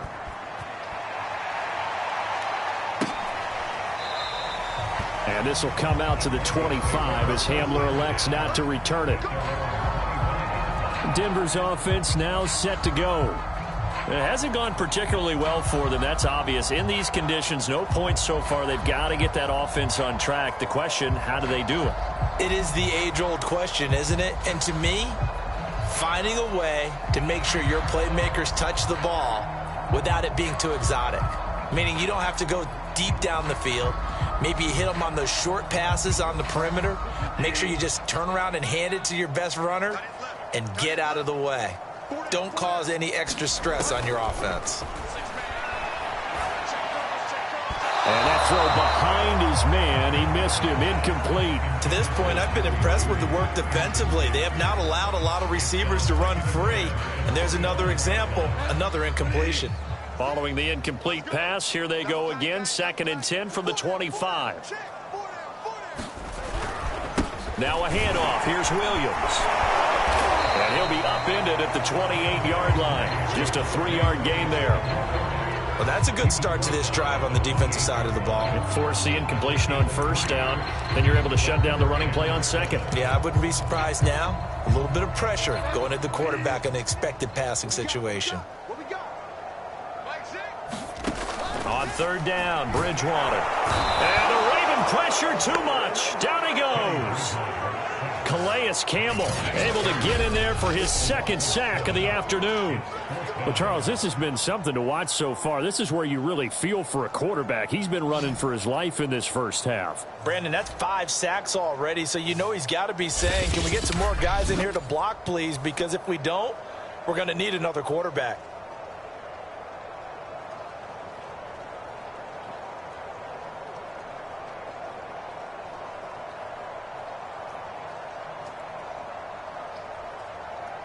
The Broncos send out their punter now as they're forced to kick for the 6th time today. He'll send this one into the mile-high air, and it's a good one. Fair catch called for. No gimme in these conditions, but he's able to look this one in. 1:57 to go in this first half on EA Sports.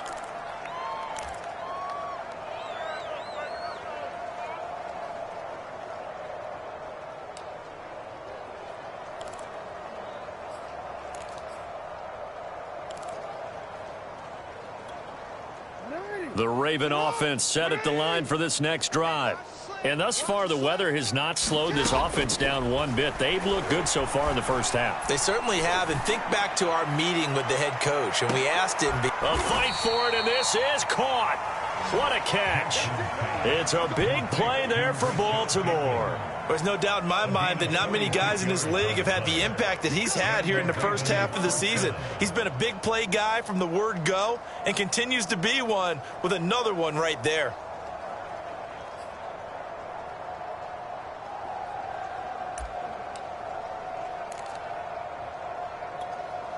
So how about this for field position after the big play? Inside the 15 now as they come up on 1st and 10. Inside the red zone here. They'll look to throw. Eluding the pressure right. And Jackson's so tough to stop. He's got a 1st down, and he gives himself up there at the end. I think we have to give credit to him for buying time and extending the play. But, you know, there's some really upset defenders on that one. They thought that they had him. Instead, he was coated in Teflon and got away. A chance to really cap off a big first half here as they come up on 1st and goal. They'll try to run with Dobbins. And he is into the end zone for a Baltimore touchdown. J.K. Dobbins with touchdown number 7 on the year. And the Ravens have taken a 6-touchdown lead. That score that they just gave up there, that's a tough one for their defense to swallow because they've had a tough time through the first 2 quarters. They really were determined to get a stop there, unable to do so. That makes their comeback hopes that much more difficult.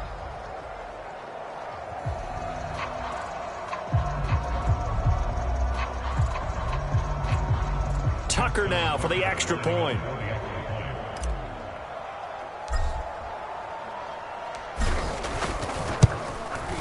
And the route is on here in this first half. Scoring summary, 3-play drive. And it's finished off by a touchdown run from J.K. Dobbins.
Tucker now to kick it away following the touchdown. From a couple yards deep, he'll bring it out of the end zone. And he had no room to run as he's tackled down inside the 20. The Broncos and Cortland Sutton heading back out there. Hasn't had his best day to this point here in the second quarter. They're losing. You got to think, though, that also means that maybe the defense doing a good job on him. There's two sides to that coin. I would agree, so you have to give them credit, but that means you've got to find a way to beat that defense and make sure one of your top playmakers touches the football and has an impact on the game. Change formations, change where he lines up, put him in motion, anything possible to shake him free. Maybe that greater impact comes here on this drive. Partner, as a quarterback, sometimes you just got to know when the clock has gone off in your head, it's time to go. Tuck it and get all you can.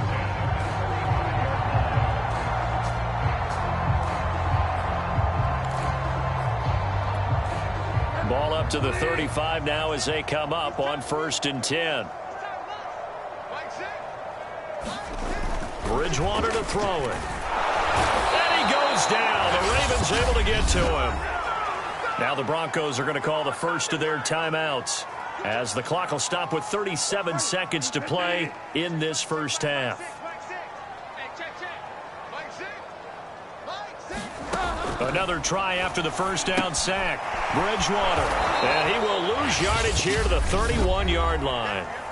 Now the Broncos going to use the second of their timeouts as the clock will stop with 33 seconds to go in the first half. 3rd and 15 here after the first and second down plays went in the wrong direction. Bridgewater. The pass for Sutton is intercepted. Picked off by Jalen Johnson. And he will bring this back. It's a pick six and a Raven touchdown. It goes without saying, but I'm going to say it anyway. That's a ball he would like to have back, and it lands right in the lap of the defender. From there, he doesn't have very far to go before he gets to the end zone, and he got there in a hurry.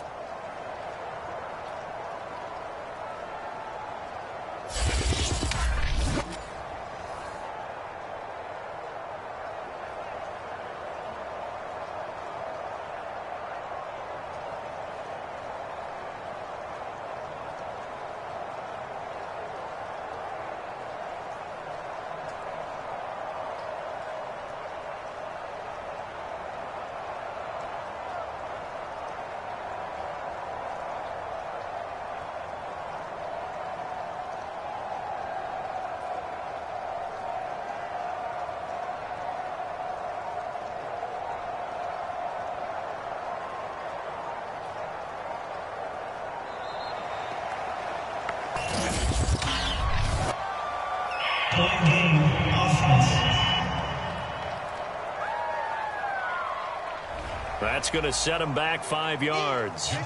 They'll try it again now after the 5-yard walk-off.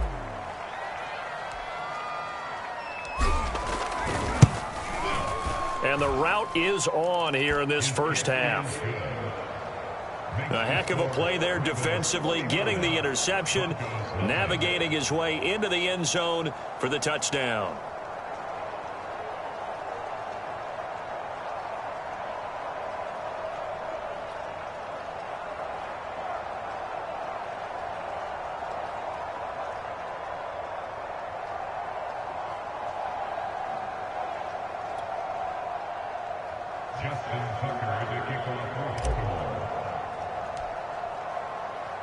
Tucker now to kick it away following the touchdown.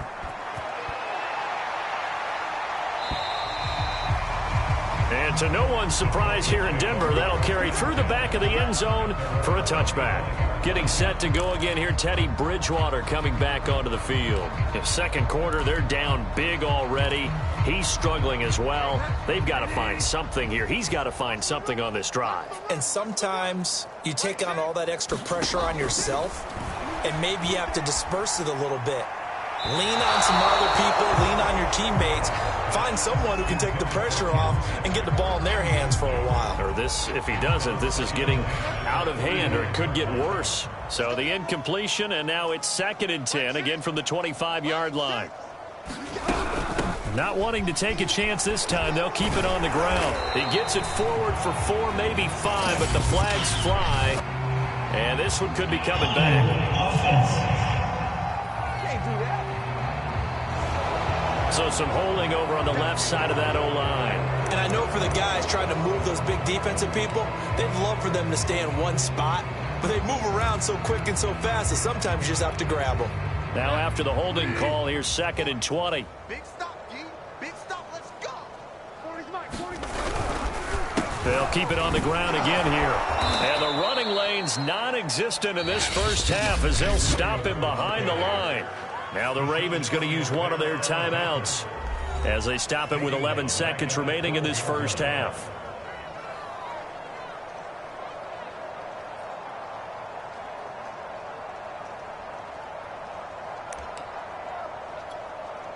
These guys have punted 4 times already, and they're staring at a 5th, barring a conversion here on 3rd down. But one more time, they'll keep it on the ground. And they'll indeed stop him on 3rd down.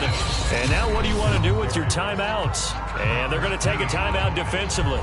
So with 4th down coming up, they go ahead and burn it and say we'll see what happens. The Broncos send out their punter now as the drive goes backwards, so he's on to punt it away. Taking on the midfield logo. Escapes the defender. So we've reached halftime here in what is quickly turning into quite a rout. As we send you on out to our studios in Orlando, here's Jonathan Coachman at REA Sports Halftime Report. All right, Brandon, we'll get back to you guys in a bit. But first, let's take a look around the NFL here on this first Sunday of October. We begin with a classic NFL matchup, maybe the best of the entire weekend. Pittsburgh traveling to Lambeau to take on Green Bay. And those two are tied up as they play the second quarter. From there, we head over to the West Coast. Check out the Niners at home at Levi Stadium. And they trail in that ball game to the visiting Seattle Seahawks. 2 touchdown passes there for Russell Wilson. Lastly, let's head to Paul Brown Stadium in Cincinnati. See what's happening with the Bengals. And they were victorious in that one over the visiting Jacksonville Jaguars. Joe Burrow, excellent in the victory as his guys moved to 3-1 after 4 games. In the game you're watching, we've seen a strong first half out of Lamar Jackson. His guys have just about put this one on ice already. As for the call of the second half, we turn things back over to Brandon Gaudin.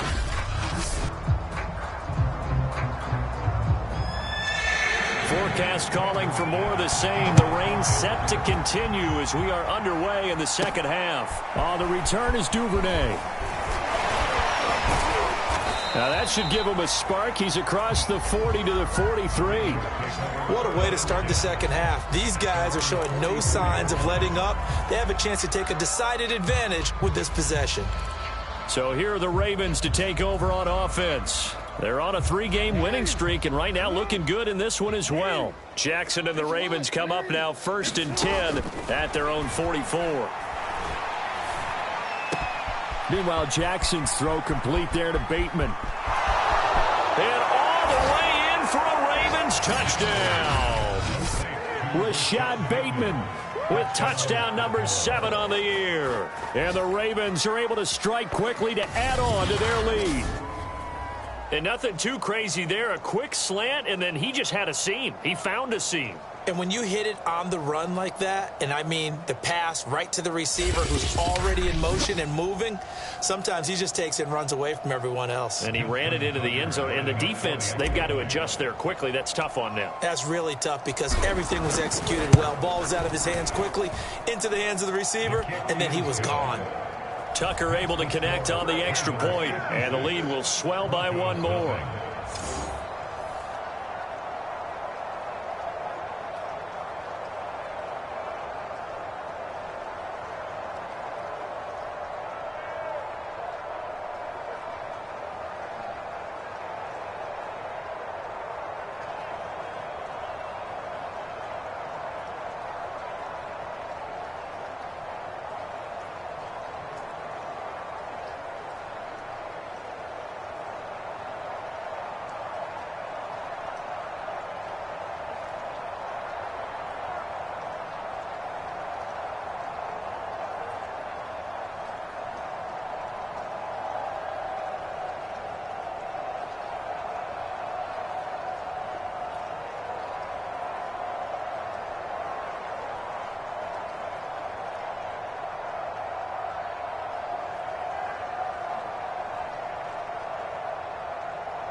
Tucker now to kick it away following the touchdown.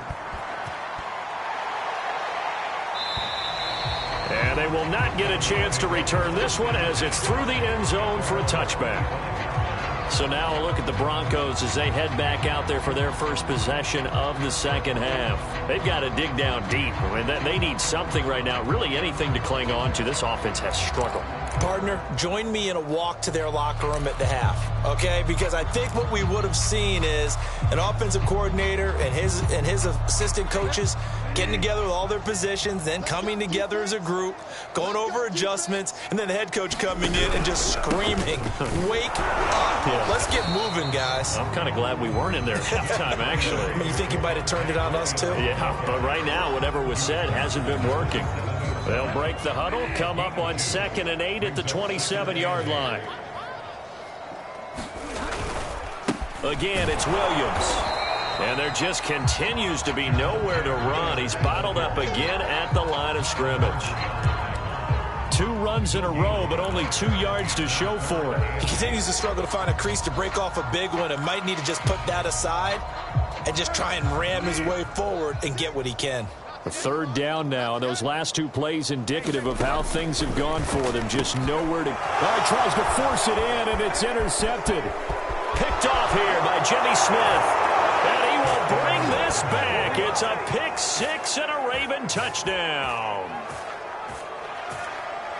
They were in the dime. They had 6 defensive backs there. So go ahead and throw it. He threw it, and it hurt him. It's almost thrown into a blanket of coverage, isn't it? You talk about the best defenders you have are the defensive backs. 6 of them on the field.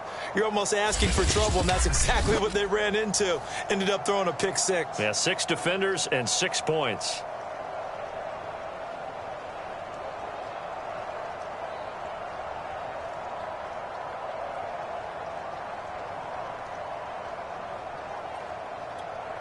Now Tucker to add the PAT.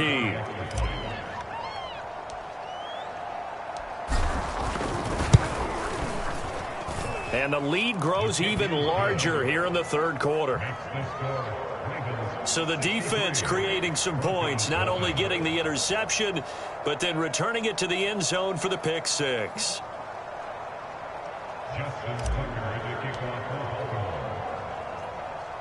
So they'll get another shot on offense following that pick 6. And now the kick is away. Taken at the goal line. And he'll be brought down right on the chalk of the 20.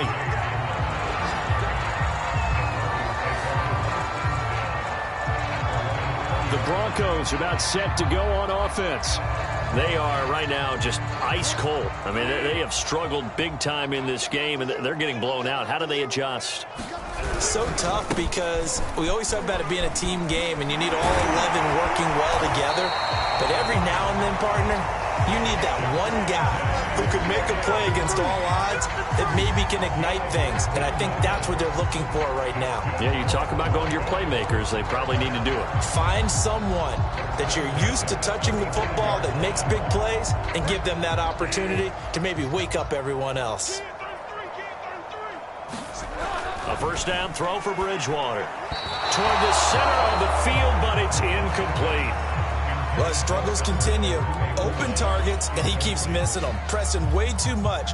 He may have a big arm, but until he learns how to harness it and have some touch, he's going to continue to struggle. Throwing again on 2nd and 10. Bridgewater. 9 yards, not quite enough, and they'll be left now with 3rd and 1. That tight end position, it just seems to continue to evolve every year in the NFL. Yeah, you're getting really terrific athletes. A lot of them maybe were wide receivers at one point. They continue to give you speed, great hands, and big bodies, which make them excellent targets for quarterbacks. Well, maybe this offense has learned something from watching their counterparts work. I wonder if their coaching staff said, let's do what they've been doing the entire game because that's worked well. This offense, they have not looked particularly good all game long. But nice throw there for a good gain and a 1st down. And he's going to lose a yard or 2, taken down behind the line. Had Patrick Queen in there with pressure yet again. That is the 7th time that they have dropped him here this afternoon. He is proving his worth defensively. Getting the sack here, that comes after being named the AFC Defensive Player of the Week for his performance in last week's game. He's stacking games together, isn't he? I mean, you just mentioned what he did the previous week to be named AFC Defensive Player of the Week, continuing to play at that level. And when you get that kind of confidence going, those kind of guys are hard to stop. They get 7 out of that, so they're left with a 3rd and 3. Partner, it's a lot of fun watching the NFL now, isn't it? Because when the big fella runs routes, it used to be when we were kids, he'd run about 3 different routes, and that was it. Now he can run anything and catch the balls we just saw there. But with the score where it is, you're not thinking field goals right now. You need touchdowns. So that was a much-needed conversion there on 3rd down. Still in search of their first touchdown of the game, but they're on the move. 1st and 10. They go back to the ground with Williams. And give him about 3 as he gets it down to the 22-yard line. Tough day, tough sledding right there, and it's been that way the entire game. Not a whole lot of room to ramble for him. Yeah, you're right. It's been that way all afternoon. Didn't get a whole lot better there.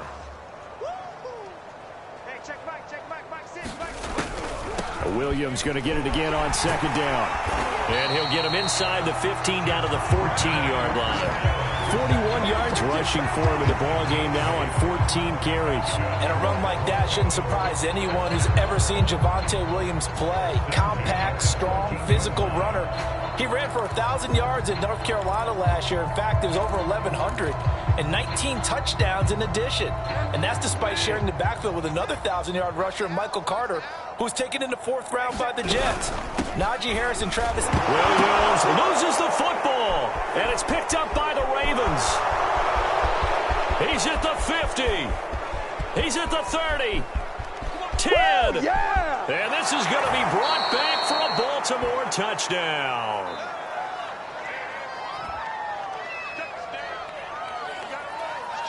Tucker now to add the point after.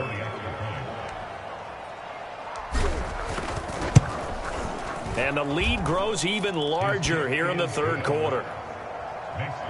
So not only the cough up, but then the pickup on the other side, the scoop, and the score the other way, the fumble return for a touchdown.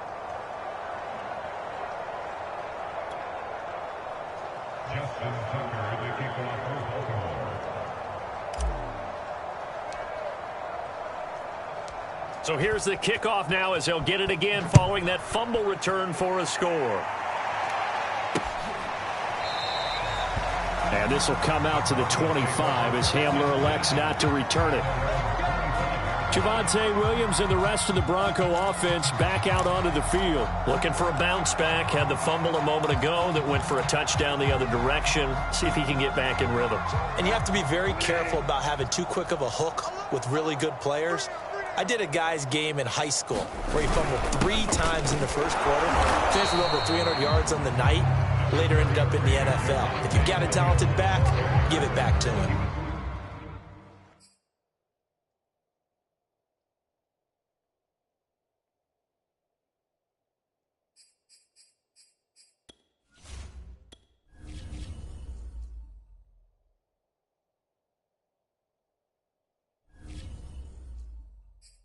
Credit him with a 1-yard gain there to make it 2nd and 9.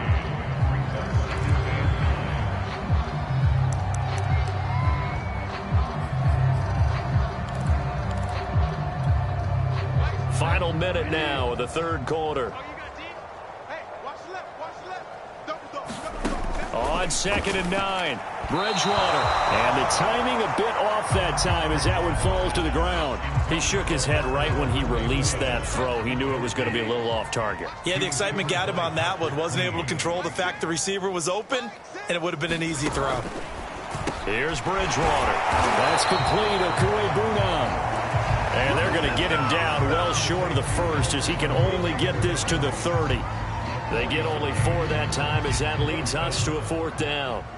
The Broncos send out their punter now as he'll come on to kick this one away.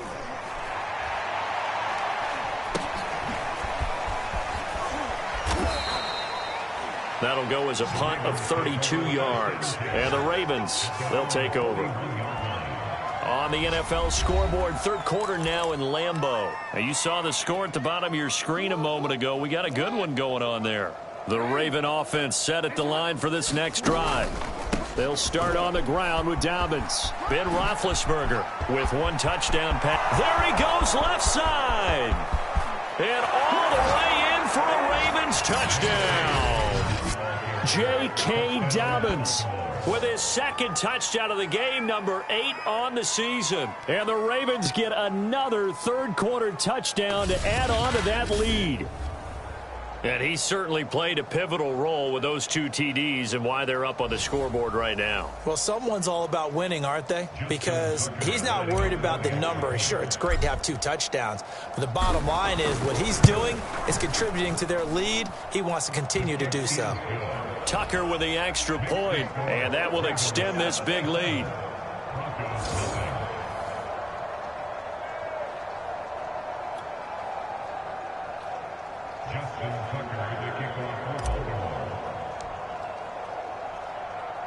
Tucker now to kick it away following the touchdown.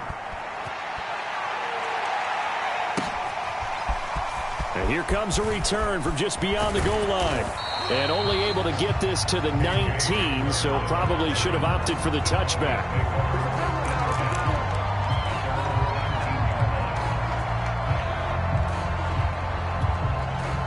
The Broncos onto the field, ready to start their next drive.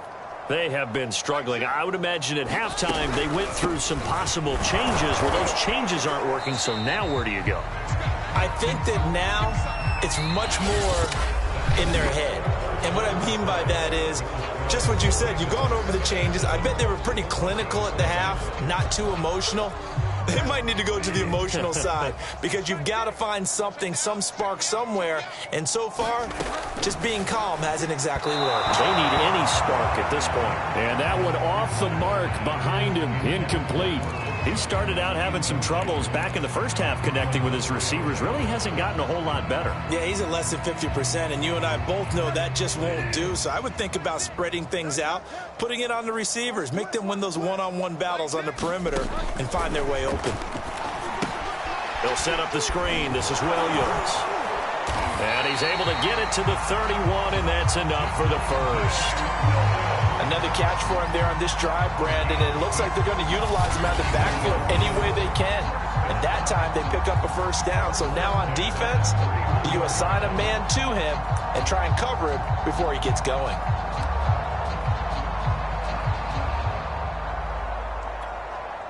Line of scrimmage, the 31 now on 1st and 10. Here's Bridgewater. And he's going to be intercepted a third time. Picked off at the 36. And he will bring this back. It's a pick 6 and a Raven touchdown. So this defense doubling its pleasure there. Remember, they had the fumble return for a score earlier in the game, and now this time an interception return for another score.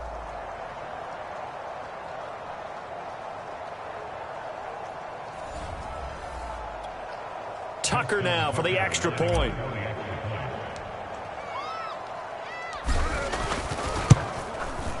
Now this one was over a while ago as they just add on to their big lead. A heck of a play there defensively, getting the interception, navigating his way into the end zone for the touchdown.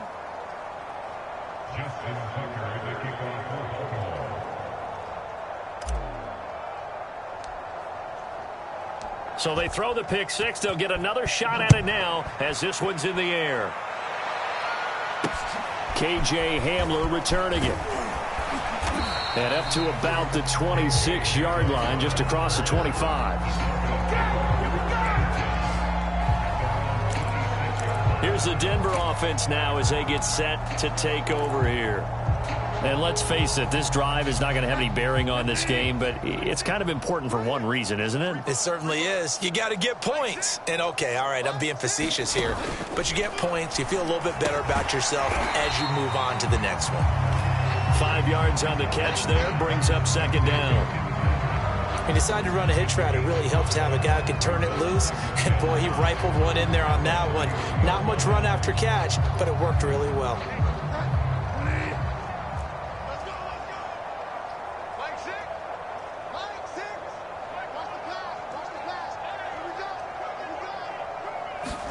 Throwing again on second down. Bridgewater. And the Raven pressure too much. Down he goes. Calais Campbell getting him once again his third sack of the afternoon. Well, he was really focused downfield, but there was really no viable options. The coverage was too good. And the defense really quickened the tempo of that play with their pass rush because there was nowhere for him to go with the football. The only place he ended up, down on the ground. 3rd and long now after the sack, and we'll see if Bridgewater has a response. They'll look to throw.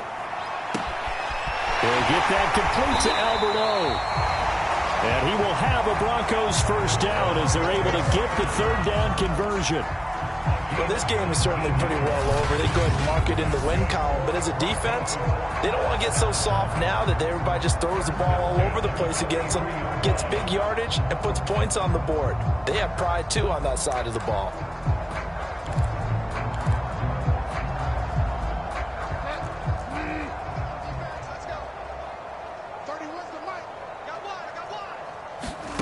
On 1st and 10, Bridgewater.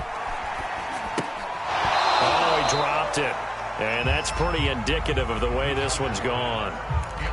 He did a fine job there of not hitting him before the ball arrived. And I've got to tell you, you can often mistime that play because of the angles of approach. When you're going to get him, sometimes you panic as well and think, I've got to be there right now. Instead, in this case, timed it perfectly and knocked it free. 56 yards rushing for him now to this point. I thought that was a good call. Passing situation on 2nd down. They hit him with the draw instead, pick up nice yardage. Yeah, because the draw, they're thinking pass when they see that initially defensively, right? But you know, in today's NFL, most of the time on 2nd and long, when it's a passing situation, pass rushers are on the field. And down he goes. The pressure getting to Bridgewater. A well-executed safety blitz by Tony Jefferson leads to the sack. The Broncos send out their punter now as he's on to kick it away. He gets this away as he'll wisely, I'd say, angle this to the sideline. No returning this one. It sails out of bounds, and they'll spot it right at the 20. The Ravens offense now, they get set and head back onto the field. And it would seem as if their 3-game winning streak is about to go to 4, but still a little work to do as they start 1st and 10.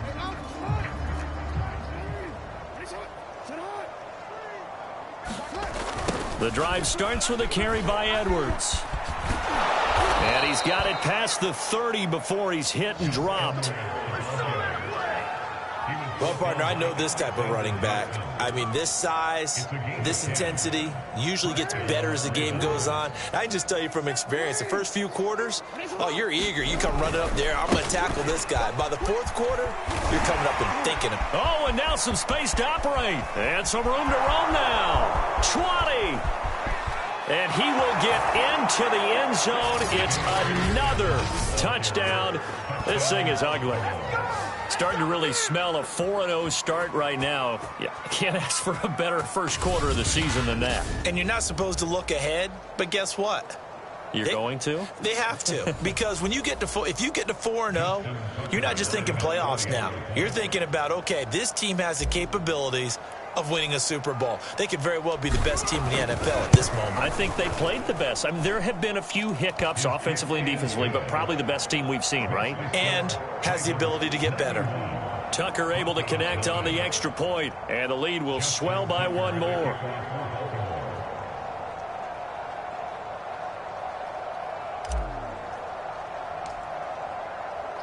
Tucker now to kick it away following the touchdown. This is taken just shy of the 10. And he will make it to the 20-yard line and no further.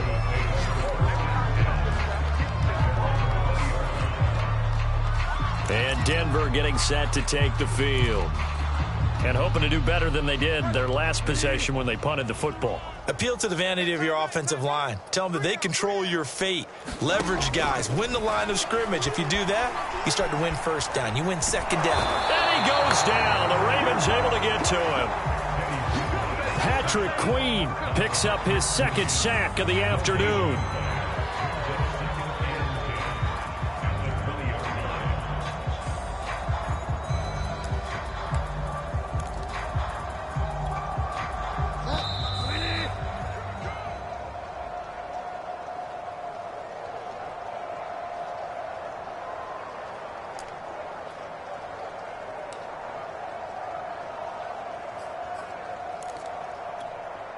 So it's Bronco football as we get you reset here. They're looking at second down now as they search for a consolation score. Here's a pass swung out left to his running back. Nothing on the screen that time. Now it's third down. I thought that wasn't a bad time to call the screen. I thought late game, down on the scoreboard, had to figure they were expecting a pass downfield. Yeah, so the edge rushers, they're coming. That could have hit in trouble, and he's taken down. Now the Ravens going to use one of their timeouts as they'll head to the sideline and talk over what to do next. The Broncos send out their punter now, standing about a yard deep in his own end zone.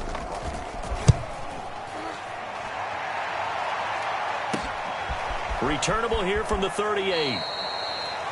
Just a 2-yard return there following a punt of 48. And the offense will take over with a new set of downs. And now Baltimore gets set to take the field. And a few kneel downs should just about do it. Now, defensively, they do have all 3 timeouts, but very little reason to use them at this point. So good starting field position for them here as they come up 1st and 10 at the 41-yard line. Oh, Jackson's going to throw it. He'll let this go deep for Ruggs. Got a man. It's caught inside the 10. And they are going to score again. Yet another touchdown as they just add to their totals. I'm not sure what other ground there is to cover here. I mean, this offense has been amazing. Just total domination, Charles. They've clicked so well, and if you really focus in on the offensive line, they've protected well when they've wanted to throw the ball. They've moved people off the line of scrimmage when they've wanted to run it. Smiles all the way around. This offense has been really good in this one. Tucker with the extra point, and that will extend this big lead. Those are the kind of drives they like on offense, from the coordinator to the quarterback, the line, everybody. One-play drive and into the end zone for 6.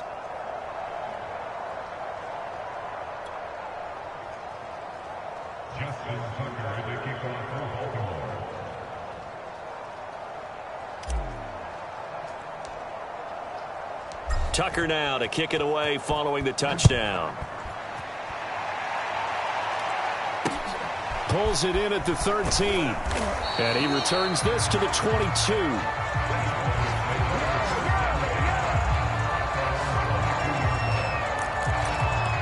Denver's offense ready to go again.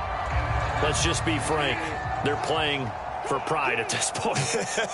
That's all that's left, because victory, not a chance now. And down he goes. The pressure getting to Bridgewater. It'll be a loss of 10, and it'll bring up second. Boy, that's tough, Charles. First play of the drive, you're hoping to stay ahead of schedule. You take that huge sack, and now you're facing 2nd and a mile. And the entire time, you were probably thinking the same thing I was. Either get rid of the ball, safely, of course, or go down. The yardage he gave up on that play, that's going to be tough for them to make up. Trying to improvise. Now it looks like we've got a Bronco that's banged up on the play. We'll step aside and get a report when we come back to Denver.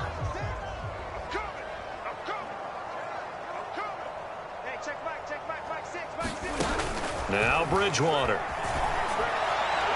And the throw there going to be incomplete. Certainly looked like someone was very confident in his ability to fit that one in. I would say he was overconfident because there wasn't a whole lot of separation there. Had that one covered pretty well downfield and knocked it away. And a fair catch called for and made just inside the 35-yard line. So possession goes over here on the punt. And Baltimore's offense set for this next possession. They have the dream scenario you hope for coming into the game. Just one kneel here, and this game should be over. And it's always the final play of preparation each week.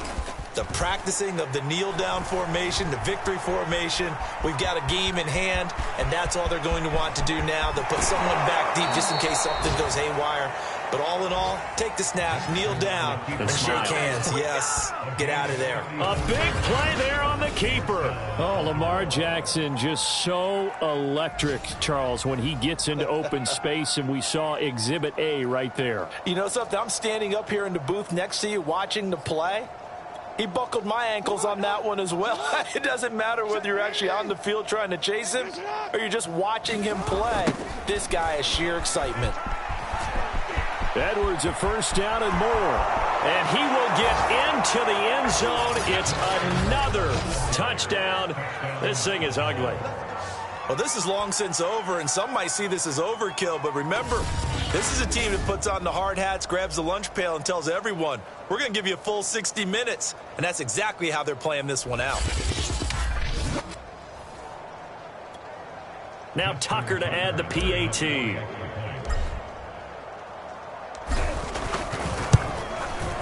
Now this one was over a while ago as they just add on to their big lead.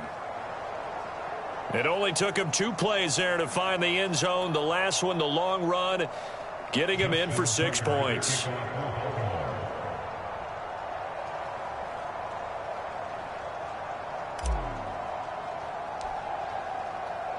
Tucker now to kick it away following the touchdown.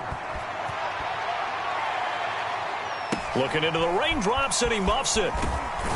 And he'll be out of bounds here just past the 20-yard line.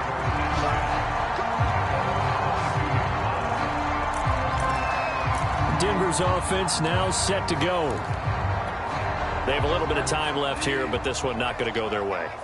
And this is where, in this situation for me, you just go ahead and run out the clock, shake hands. Now he's hit, and Bridgewater loses the football. The Ravens going to use the second of their timeouts. That'll leave them with just 1 remaining in this 4th quarter of play.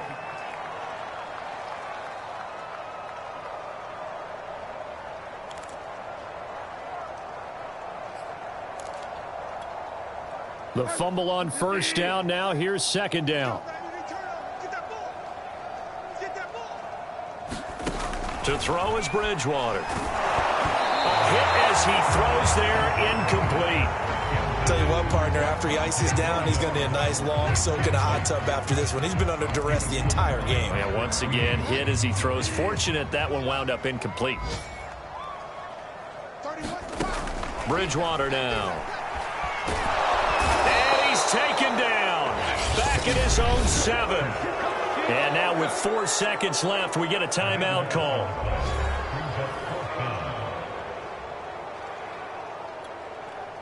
The Broncos send out their punter now as he's on here to punt it away.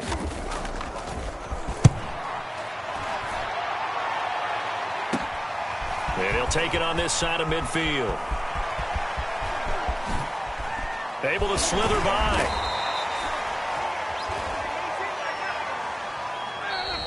So the final seconds tick away in this Baltimore victory.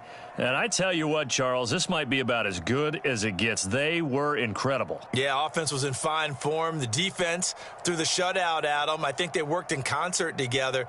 What I like about the offense was they held the ball pretty well. You know, time of possession, exactly what they were looking for in this one. And that helped out their defense. Didn't have to be out there the entire time.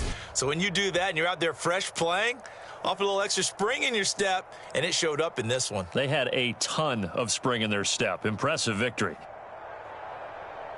So for Baltimore, that early momentum continues here as they move to 4-0. And they'll return home next week to take on the Indianapolis Colts. Meanwhile, for the Broncos, they'll drop down to 1-3. And they'll try to rebound next week as they head to Heinz Field to take on the Steelers. I'm Brandon Gaudin. Certainly have to thank Charles Davis, my broadcast partner, and our entire crew. We'll catch you next time right here.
Welcome to your franchise staff.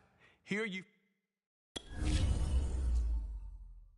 staff points can be when you have enough to see what some talent trees make you select a path to follow.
Tonight, from M&T Bank Stadium in Baltimore, Maryland,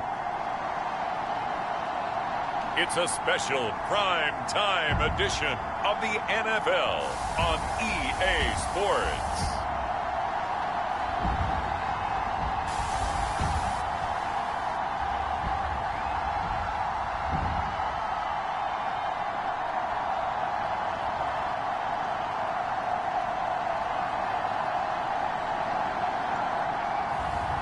It's the Baltimore Ravens taking on the Indianapolis Colts. They love their crab cakes and they love their football. That's what Maryland does. And we are at M&T Bank Stadium down near the Inner Harbor of Baltimore. Tonight we wind up Week 5 with a good battle between the Indianapolis Colts and the Baltimore Ravens. On the return is Duvernay. And they will wrangle him down a couple yards shy of the 30. Time to see this wide-open Baltimore offense go to work, and leading them, pretty darn good one, Lamar Jackson out of Louisville. And he's playing at a very high level here in this early part of the season. In fact, he leads the NFL in passing yards. Now, that's not always an indicator of success, but in his case, it is. 1st and 10, and they've got 3 tight ends out there. A jumbo package look. Now Jackson. That's caught left side by the tight end Boyle. And they get him down, but not before he takes it across the 40-yard line.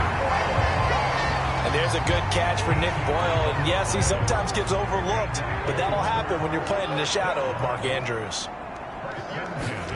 They'll throw on 1st down with Jackson. Flushed out right. The quick feet by Jackson. And Jackson going to have the 1st down as he will get to the ground to avoid the contact.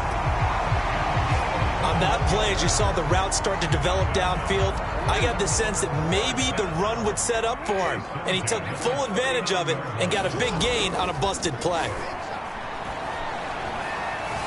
Buying time to his left. And Jackson's so tough to stop. He's got a 1st down, and he gives himself up there at the end. He'll get 10 there all on his own, but it'll be 2nd down.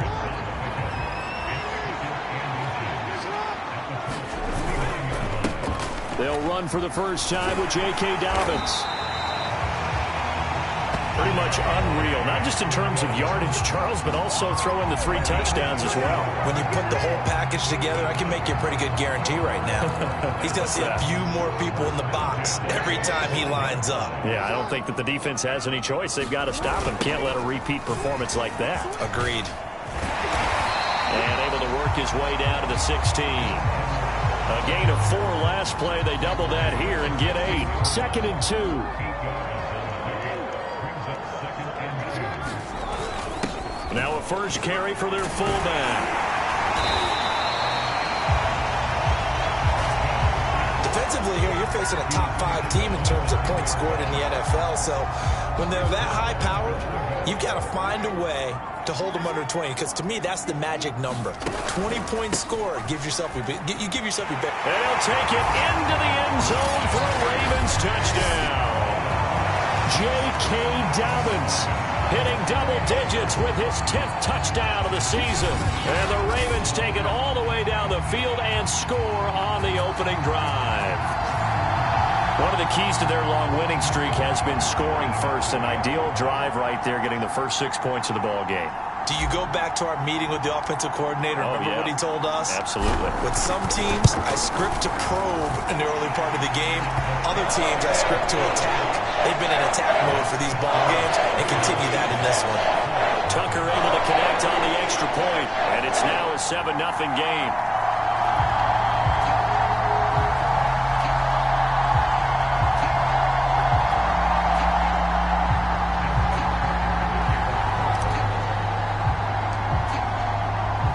Tucker now to kick it away following the touchdown. Bringing it out of his end zone, Isaiah Rodgers. And he will make it back to the 15, and that's it. Good coverage there by the kick team. So the Colts now coming out for their opening drive. Leading him out, up their quarterback from the University of Nevada. It's Colin Kaepernick. A true dual threat at the quarterback position. And let's remember him back in the 2012 season. That game in the playoffs that he had against Green Bay. Ran for 181 yards and 2 scores. Threw for 2 touchdowns. That's the kind of potential he brings to the table every time he steps on the field. Play action. Now Kaepernick. Oh, he's going to take a shot right away. And that will be incomplete. Would have been a big hitter if they had connected. Instead, it's second down. So many times we see teams go on the road and want to lean on their running game. But this crew just announced they're going to try and air it out and make hay downfield. Now Kaepernick. And this one incomplete. Too much contact to hold on to that one, and it's third down. Charles, already trailing by touchdown early. This offense, how imperative is it for them to get points out of this drive? Well, they feel like they have to go ahead and match because of what was already on the board against their defense. But I think even more so, you just want to avoid 3 and outs. You want to be able to stay on the field for a little while, let your defense catch their breath a little bit, even if you don't score any points. So the defense able to get off the field here on third down. And it's one of the goals of the game. They've got to be effective on passing downs. It's one of the few things defenses chart. How did we do on third down? That's a nice start for them in this one. As Sanchez on to punt here as he sends this one away. And he'll take it just outside the 40. Oh, a heck of a move. Man. A nice return that time, gets 12 yards back. And the Ravens set up well to begin their drive as it'll begin in enemy territory already. Well, the football back over to Baltimore and J.K. Dobbins. Whatever he was doing in September, they're hoping that that carries over now to October because he was sensational last month. He absolutely was, and we all know where it started at the end of last season, right? All the offseason preparation, the weight workouts. Breaks the tackle. He's got room to run. And all the way in for a Ravens touchdown. Rashad Bateman with touchdown number 8 on the year. And the Ravens are able to strike quickly to add on to their lead. And a nice job by him to catch the slant and then navigate and break free. And receivers love slant routes because it gets the ball in their hands so quickly and oftentimes on the move. And when they're on the move like that, then they get to use their best asset, which is usually their speed. And their speed sometimes, like this instance, can take them into the end zone. Tucker now to add the point after.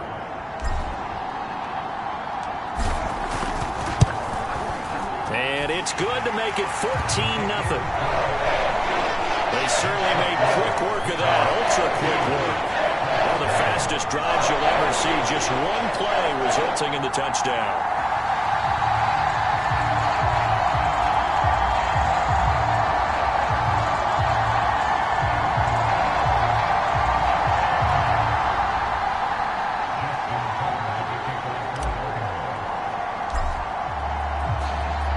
Tucker now to kick it away following the touchdown. Here's Isaiah Rodgers to return. And some good special teams coverage as they bring him down just outside of the 15. Second drive coming up here for the Indianapolis Colts. They find themselves in a good-size hole here, and a good-size hole early on in this game as they come up on first down.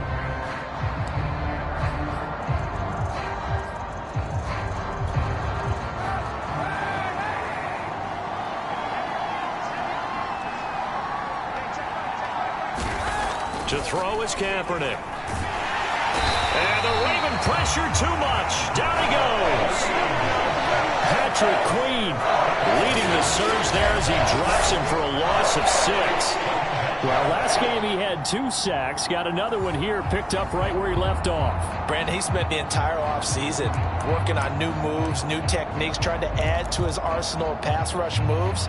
Certainly paying dividends in what we've seen so far. From the gun, it's Kaepernick. And this is going to be incomplete. And he's missed now in his first 4 passing attempts. The rhythm is just not there to begin this ball game. He was looking for Jack Doyle that time. And it's third down. To throw, Kaepernick. He's got Jack Doyle. Just a 5-yard pickup, and it leads to 4th down.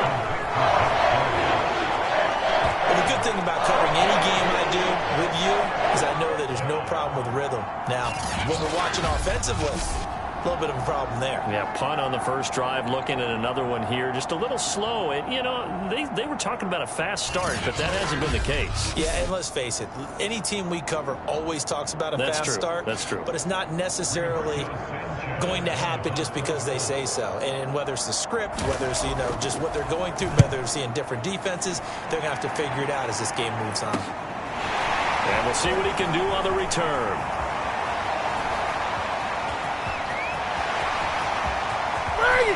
And he will score. Touchdown, Baltimore. A 62-yard punt return. And the Ravens will add on to their lead. Oh, the offensive guy's going to hear about this later. The punt returner thinks he's the only offense his team needs. Kick it to him, he's going to take it back to the house.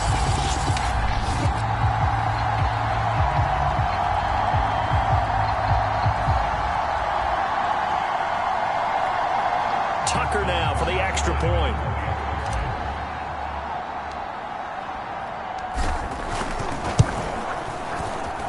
It's good, and before you know it, it's 21-0.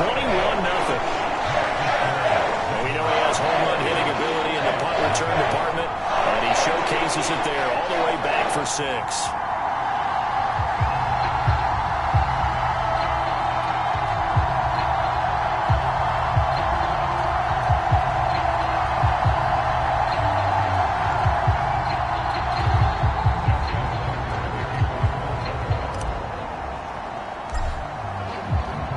So how about this for a start? 21-0 here in the first as they kick this one away. Here's Rodgers to return. And they'll be backed up to start this drive as he's taken down right around the 15. Indy set to go on offense once more. They've shown precious little here offensively thus far as they try again with a first down now.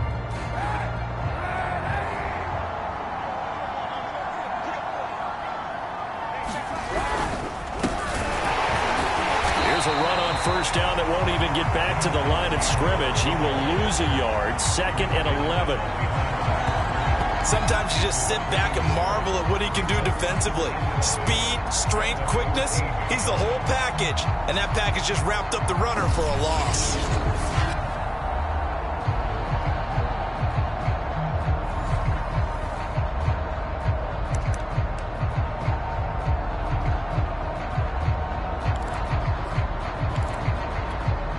After the loss to start out, here's 2nd and 11.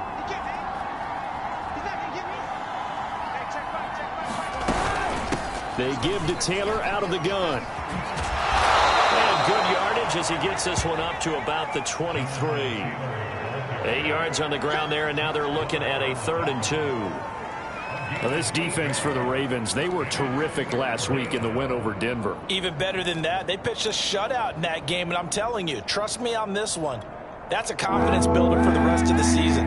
When you get a defense that puts together a performance like that this early in the year, well, that sends notice to the rest of the NFL and spreads confidence throughout the locker room that they're going to be a force to be reckoned with. And unable to connect. If he had caught it, it would have been a first down. Instead, it's 4th. Now here's Rigoberto Sanchez as he's on to punt for Indianapolis. And he's getting a workout here in this first quarter as he gets it away. Fielded just inside the 30.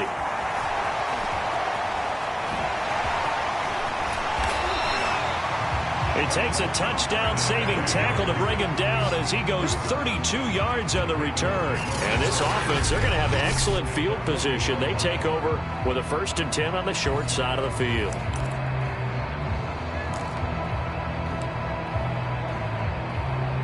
So here are the Ravens to take over on offense. They're working on a 4-game winning streak, and they lead this one as well right now as they start 1st and 10.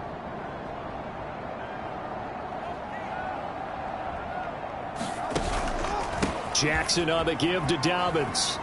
And some room to work. And he will finally be taken out of bounds. 53 yards rushing for him now on just his first 3 carries. We've seen him break off a big run already in this game, and for a second, that would look like it might be another. Yeah, I think that any defense would say, look, we can't let him get to the second level, because sometimes he'll break off the big run on his own, but oftentimes you get additional blocking at the second level, which gets you deeper into the secondary. This defense porous so far in this first quarter. They face another 1st and goal. They'll look to run with Edwards. And he is into the end zone for a Baltimore touchdown. Gus Edwards hitting double digits with his 10th touchdown of the season as the Ravens push further out in front. So they brought the extra bulk in down on the 1-yard line, and they're able to push this one across. Yeah, I can just see your face right now because I know we're mind melding on this one. Coach Madden would love this. Power football, hat on a hat, chest to chest, driving forward, touchdown. Tucker with the extra point, and the rout is on here in this first half.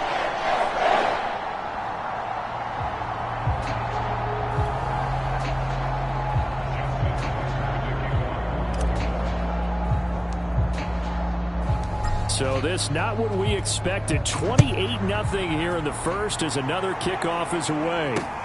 This fielded right at the goal line. And he will be brought down here inside the 20. Good coverage as he's dropped at the 17.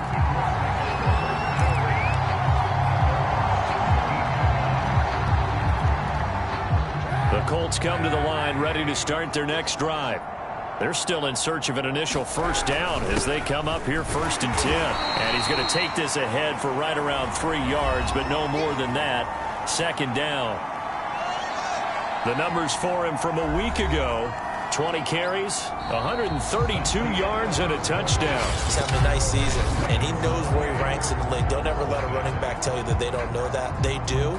So what he's doing now is lobbying the offensive coordinator all week long. Hey, how about a few more touches? He's one big game away from maybe leading the league.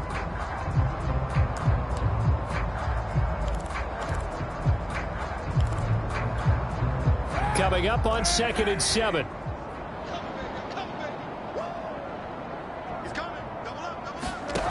Here's Kaepernick. And that's going to be incomplete. Well, he did almost everything right. Excellent coverage, breaks on the football, just unable to haul it in and take it the other way, so he dropped an interception. The key for him now, don't dwell on it, just move on to the next play.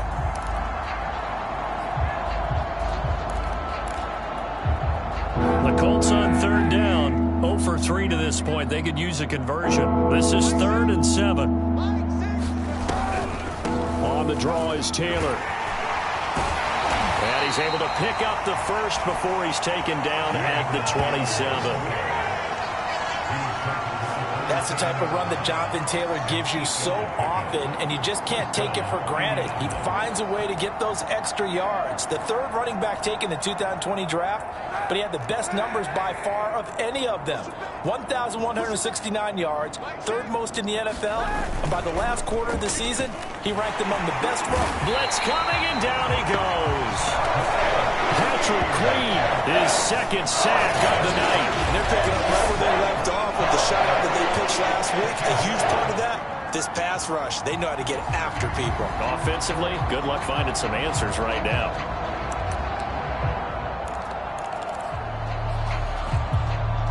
Second and 16.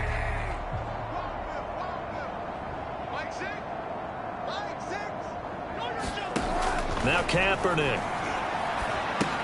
They'll set up the screen to Taylor. And a good stiff arm there before he's brought down on a nice little game. I wonder what was going through his mind when he got the play call. He just got sacked on the previous play. He knows they're coming after him again. A little bit of guts to stand in there, take the hit, and successfully complete the screen pass. Really well done. The Colts on 3rd down. They've only converted once in 4 tries. This is 3rd and 8. And that is incomplete. Oh, he had a defender right there with him to force that to the ground. And 4th down now coming up. Well, this first half has not gone according to plan so far offensively, or even defensively for that matter. They could use a big-time spark somewhere, but it's not going to come on this drive as they have to punt this one away. And just shedding him off there. A very good kick there, but 15 yards on the return. And that will come the offense as they take over. The football back over to Baltimore and J.K. Dobbins. It may just be the second quarter, but he's in his zone, well on his way to eclipsing that 100-yard mark. And when a back has a game, as we're witnessing right now, his name's going to be in the books, but it's really a collective deal, isn't it? Because that means he's getting plenty of blocking, a lot of help from his teammates, but he's making the most of it. Yeah, he's made the most of it to this point. Jackson and the Ravens come up now 1st and 10 at their own 46. Out of the gun, he'll throw. Open man is Duvernay. And all the way in for a Ravens touchdown. Devin Duvernay with his second touchdown of the game, number 7 on the year. And the Ravens are able to widen their lead here in this first half. As a former DB, you might not like to see that, but from a wide receiver's perspective, those are the plays they dream of. Correct on both counts, all right? Because once he took off, I mean, let's face it, that should have been done in Big Sky Country. Aren't any speed limits out there? And off he went. Glad I wasn't the one trying to chase him. Now Tucker to add the PAT.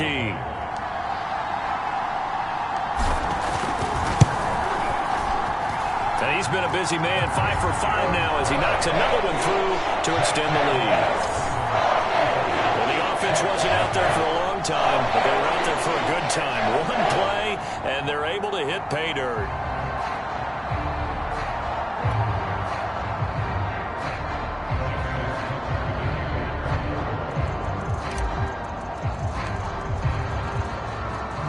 Tucker now to kick it away following the touchdown. Rodgers going to return it from his end zone. And no chance to get away as they'll get him down at about the 17-yard line. Here comes the Indianapolis offense now as they get set to take over. And right now these guys, they're shuffling a little bit, maybe doubting, because 3 straight drives have ended with them punting the football away. Yeah, so you start pointing fingers at each other a little bit, asking a lot of questions. What are you seeing? What are you getting? Maybe trying to narrow down your playbook a little bit and maybe get simpler rather than more complex in order to try and fashion together a drive. Now a play fake. Kaepernick. And this will be incomplete. Physical play on the football there, and it's second down. They went with a dime look on defense. 2 extra defensive backs on the field and covered up essentially every blade of grass. That allowed them to disrupt the play. After the incomplete pass, here now is 2nd and 10. They'll run the toss here with Taylor. And he'll take this one up to about the 23. And after getting tackled, he's still down and looking very slow to get up. While the trainers take a look, we'll step aside.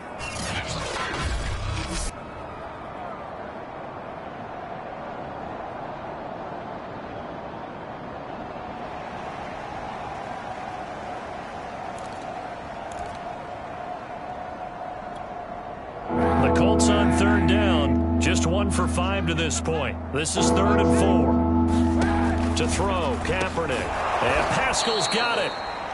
And he is going to have a Colts first down by about a yard. It's a gain of 5 on 3rd and 4. Did you see that route the way that I did? I thought he was trying to get deep. Yeah, that first. wasn't the first option. No, it came off of that guy, the deep guy, and came underneath on the drag. Completed it very well. Kaepernick now on 1st down. This will be taken in by Michael Pittman. And to the 36-yard line, taken down there after getting 8 yards. Nothing fancy on 1st down, but a very consistent type of a play. Hit that slant. A lot of people call it an extension of the running game, and it can be if that pass is completed, because you hit a guy on the run like that, he often can go for big yardage. Sets him up nicely for 2nd down, staying ahead of schedule. 2nd and 2 is prime time for a little bit of a gamble, isn't it? Open up the playbook, go play action, toss that bad boy deep.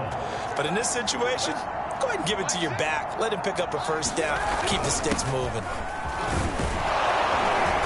Pretty good results here on the first down run as he takes us forward for about 6. That's a strong pickup right there on first down. And as this drive goes on, we're seeing an offensive line and running game imposing its will.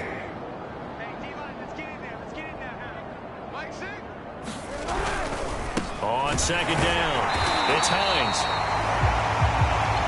And he is met in his tracks behind the line of scrimmage. They have 3 tight ends in that formation. That's almost a universal sign that they're planning to run the football. But how about the defense there? They met force with force and caused a stack up behind the line of scrimmage and threw it for a loss. Play number 7 now coming up on the drive. 3rd and 5. Kaepernick going to throw. And that will be incomplete. 1:58 left to play till we hit halftime. Now here's Rigoberto Sanchez as he'll come on for his 5th kick of the night. And he deserves a bronze leg as he gets this one away. This is taken at the 18.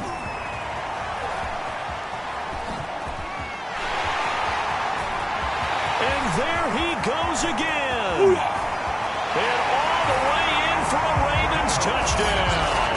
Well, he covered a lot of ground, 82 yards on the punt return. And the Ravens have taken a 6-touchdown lead. Well, if you're into cheesy movies, you would title this one, I Have to Remember, wouldn't you? His 2nd return touchdown of the game. What if I'm not into cheesy movies? Well, go ahead and get into it, man, because I just did it, and you're going to green light that one. How about those returns? Maybe they ought to think about not kicking him. Yeah, they might want to go away from him in the future. Tucker able to connect on the extra point. And the route is on here in this first half. So his big play capability in full display there as he's able to return that punt for a touchdown.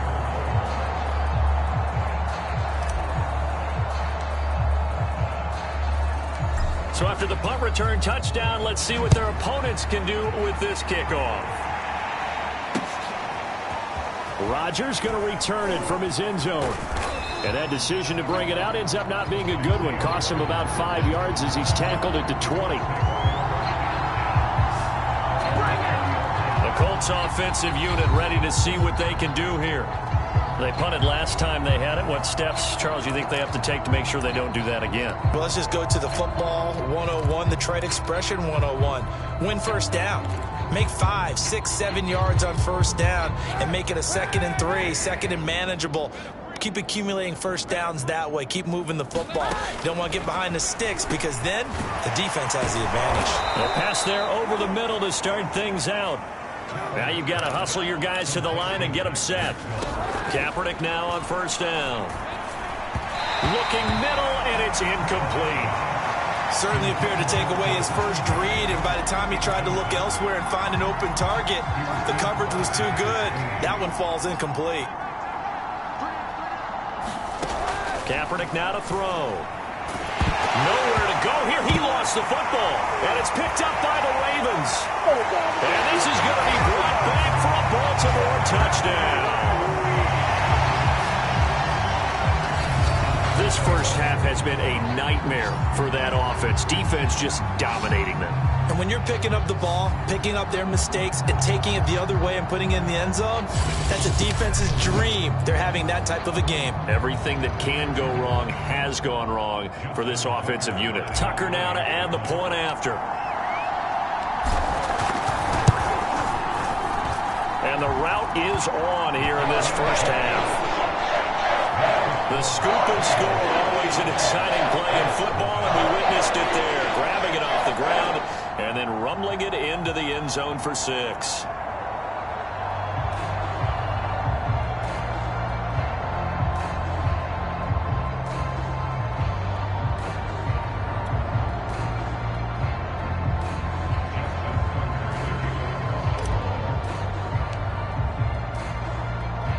And you can bet they're preaching 2 hands on the ball here as the kick's away following that fumble return.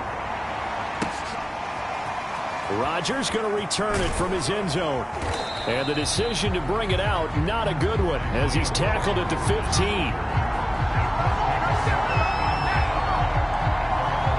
Now the Colts offense gets ready to head back on the field.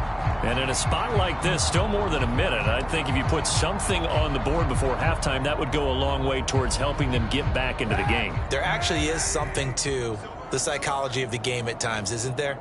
How much better would they feel running into the locker room, as you noted, with something on the board in a positive fashion? You're exactly right. It's a great opportunity to get that done. And he'll be out of bounds right around the 20. When the season began, the Colts went through a three-man shuffle about who would emerge as the lead running back for them. It turned out to be Jonathan Taylor, the rookie out of Wisconsin. But when they needed a pass catcher out of the backfield, it was Nyheim Hines. 63 catches, third most by a running back in the NFL. The Colts going to use the first of their timeouts, as the stoppage will come with a little under a minute to go in this first half. To throw, it's Kaepernick. And an incomplete pass. That'll stop the clock here with just under a minute to play in half number one. Now here's Rigoberto Sanchez, as he'll come on to kick for a sixth time tonight. And a fair catch signaled for.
Taken successfully. And the football back over to Baltimore and J.K. Dobbins. He's been good. His guys are winning. So far, the recipe working here in the second quarter. He doesn't like to just tote the rock. He wants to carry his team on his back, and that's what he's done throughout this game. Yeah, he's done that. He'll be hoping to continue that trend.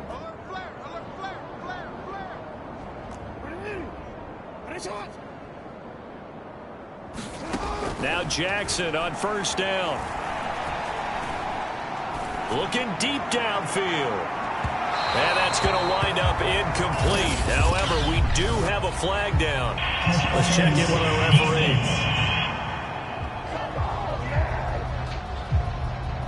So a costly penalty yardage-wise, as that'll move the football down to the spot of the foul.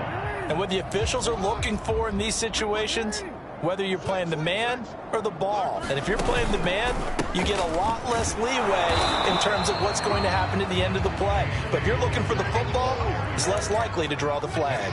And they're going to speed things up here. Off the play fake, here's Jackson. Escaping the pressure right.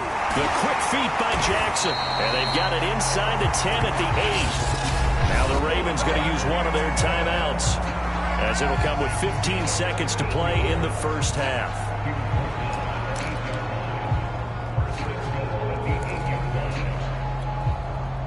A chance to really cap off a big first half here as they come up on first and goal. Throwing is Jackson. This one caught over the middle. It's Oliver, the tight end. Touchdown! Josh Oliver, as the first half is winding down. And the Ravens will extend their lead here just before halftime.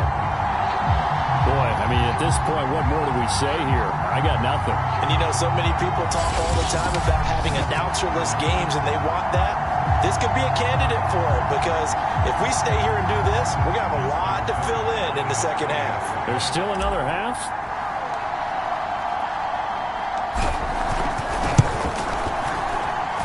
Tucker with the extra point, and the lead will swell by one more. The drive there only spanning 3 plays, and it's capped off by the Baltimore score. So not much time to speak of remaining in this first half as the kick's away. And that'll carry over the back line of the end zone for a touchback.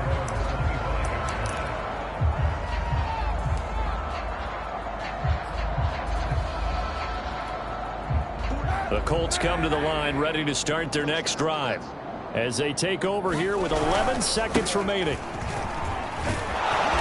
And he's going to get a good gain of 9 here up to the 34. Now a timeout taken. Perhaps a chance for one more quick play and then another timeout if they hurry. We'll see. The last run got 9. That leaves them with 2nd and a yard.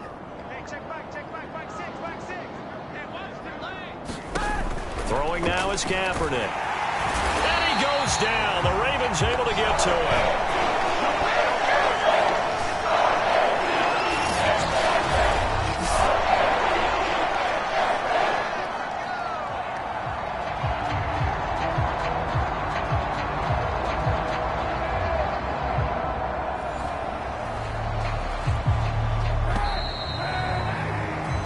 So we've reached halftime here in what is quickly turning into quite a rout. As we'll send you down the coast now to Orlando, that's where we find Jonathan Coachman ready with our EA Sports Halftime Report. Coach.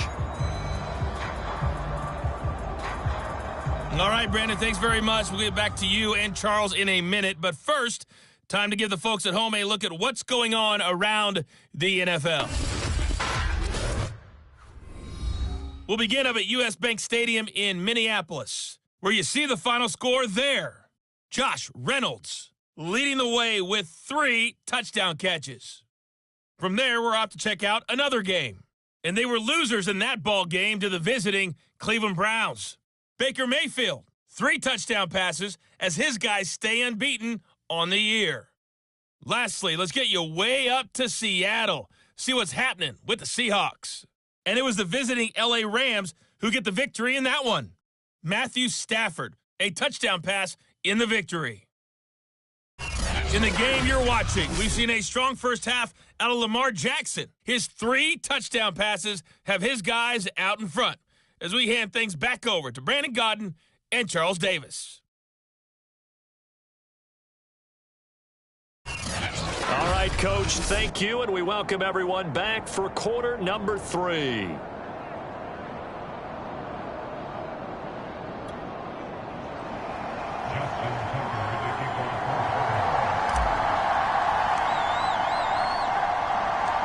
The Colts getting the football first, and they trail here as we are back underway in quarter number 3.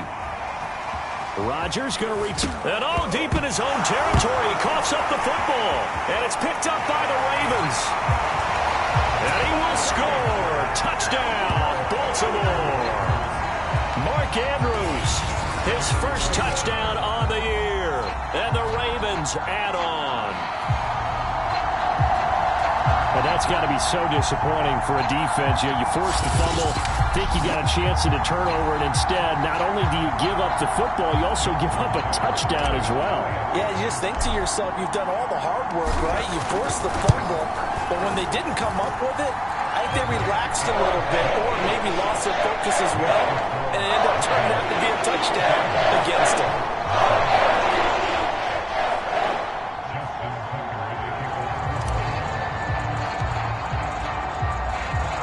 So here's the kickoff now as he'll get it again following that fumble return for a score. And not willing to risk another fumble, he'll sit on this one. It's a touchback. And now Indianapolis set to take the field.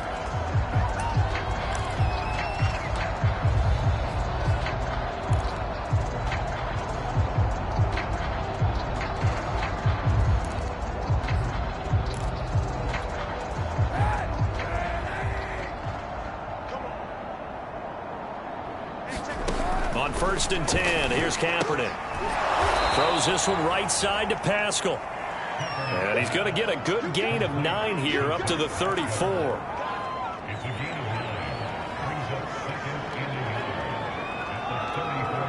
They'll come up now on 2nd and a yard.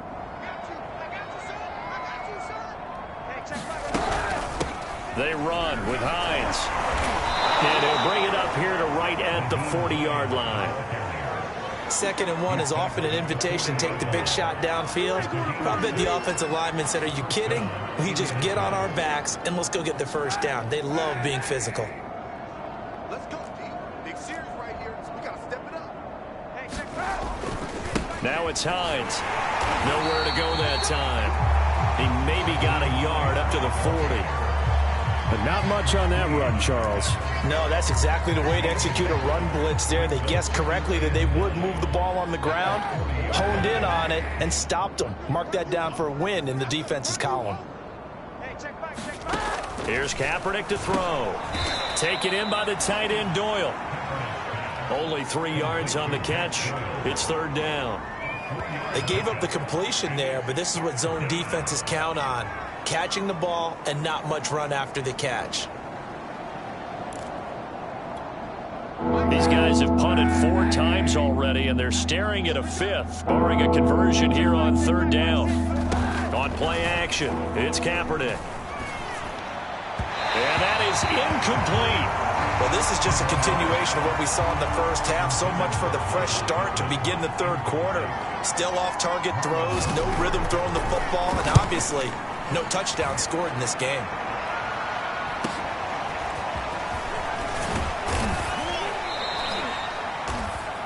A pretty good punt there, but also a nice return of 12 yards. And the Ravens, they'll take over. Now the Baltimore offense heading back out onto the field. They are just putting things together so well here, drive after drive. They really have captured the momentum, haven't they? They've taken momentum and pretty much not just given him a jersey, but a seat on the bench as well. Whatever do you need, you've got it, because the way they're stringing things together and creating that distance between them and their opponent. And that's caught inside the 35. And he takes it all the way down to the 28-yard line. It's a big play there for Baltimore. So when's the best time to take the big shots downfield? When you think a defense least expects it, and I think the first play of the 3rd quarter qualifies. They came right out firing. That's how you send a message to start the 2nd half of a game.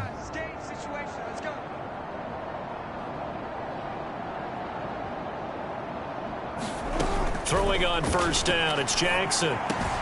Got his man complete over the middle. That's Oliver. And down inside the 15 he goes. And if anyone thinks they're just going to tuck their horns in and pull back off the throttle a little bit, you can forget it. Even with this big 3rd quarter lead, I think this team's going to continue to take their shots downfield, and there's another completion. So 1st and 10, and if they score on this drive, might have to start digging into our 2nd half blowout material. Here's a give to Dobbins.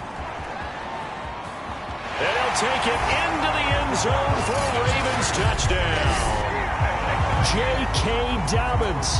His 2nd touchdown of the night, and the Ravens continue to pour it on. Nice execution there. Good job by the O-line getting him in for the 2nd time. And you always have to start with credit there when you're having a big game. I mean, you don't get there by yourself. That's rare. But how about the ability to see the proper holes, pick the proper place to go, and find his way into the end zone? Tucker able to connect on the extra point, and that will extend this big lead. So they only needed 3 plays on that drive. And it's finished off by a touchdown run from J.K. Dobbins.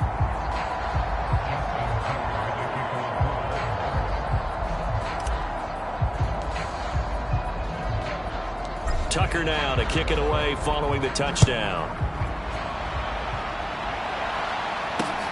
Rodgers on the return.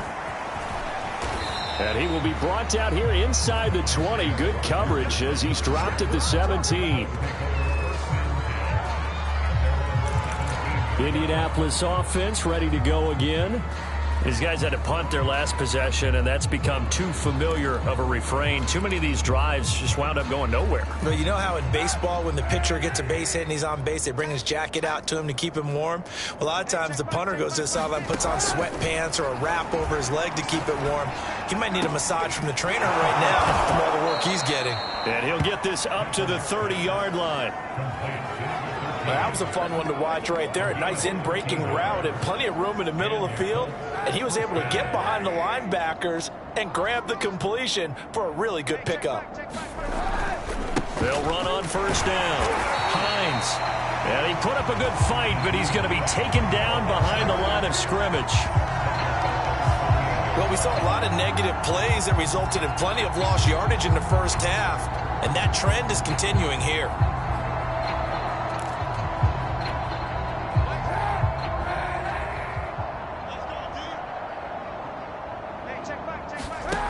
Now Kaepernick throwing on second down. And that falls to the ground, incomplete. A nice job of bodying him up defensively, and now it brings up third down. He did an okay job of absorbing the hit, just couldn't secure the football through the catch. And he was right there on the spot and forced the incompletion. That's something defenders work on all the time. If you're there, make the contact, but continue to work your way through. And the Raven pressure too much. Down he goes. Adonai in there to get him, and on the season now, that is 9 sacks for him. It's been a tough one all game long for this offensive line. They're already down big, and now you know they're just going to come after the quarterback in a big way, don't you? Yeah, they just can't get out of their own way right now. It's created an avalanche, and an avalanche is coming right on top of them. Now here's Rigoberto Sanchez, standing just outside his own goal line.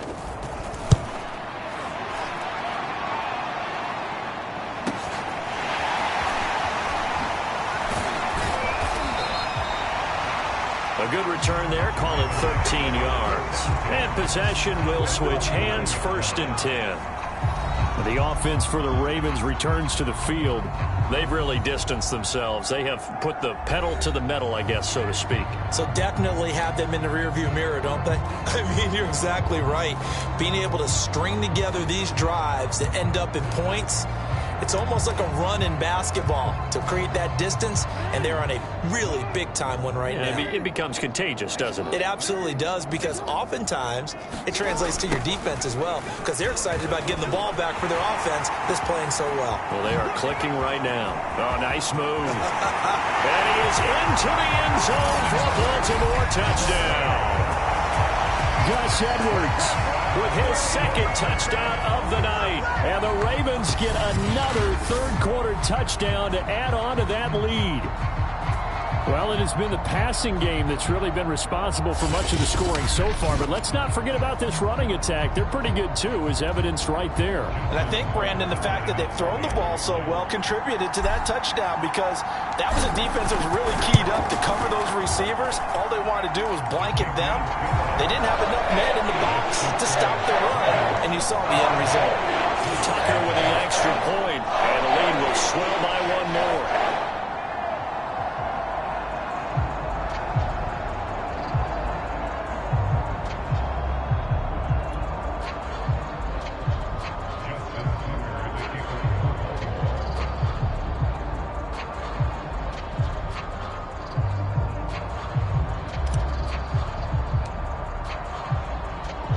Tucker now to kick it away following the touchdown. Rodgers going to reach. And all deep in his own territory. He coughs up the football. And it's picked up by the Ravens. And this is going to be brought back for a Baltimore touchdown. So they get the one-score kickoff, get a fumble, take it right back to the house. 2 quick touchdowns within a matter of about 10 seconds on the game clock. It's like a big 1-2 punch that may lead to a knockout.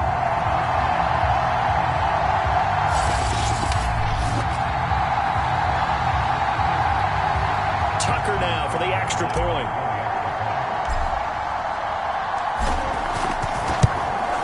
And the lead grows even larger here in the third quarter. So not only the cough up, but then the pickup on the other side, the scoop, and the score the other way. The fumble return. return for a touchdown.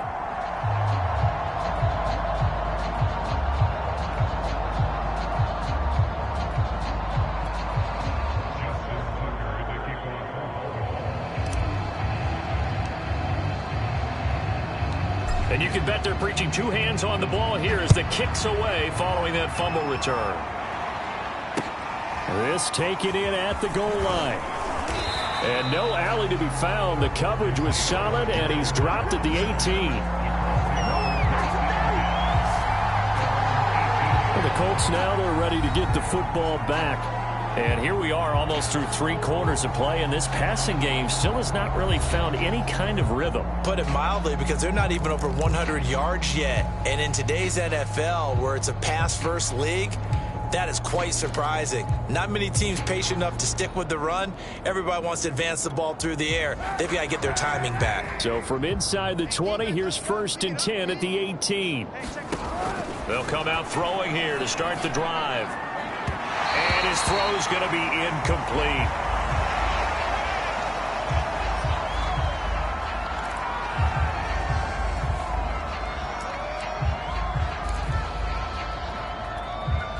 Third quarter on a Monday night with a 2nd and 10 coming up.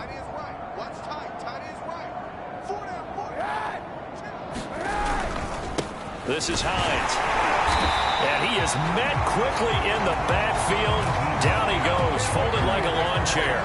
2 yards the loss, and now 3rd and 12. You got to figure the further they fall behind, the more you think that they'll get away from the run. They're trying to stick with it, but the results, they just aren't there.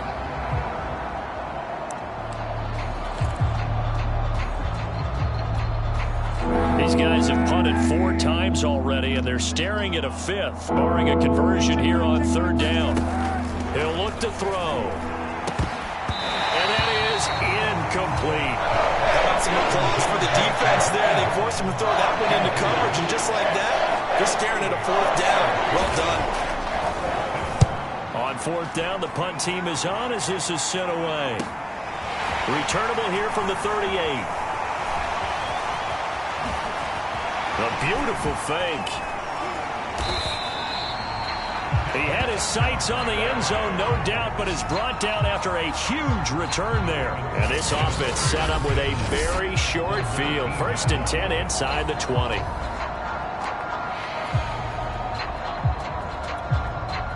They show run with 3 tight ends here on 1st down. Now a handoff for Dobbins. Wiggles free. And he'll take it into the end zone for a Ravens touchdown. J.K. Dobbins.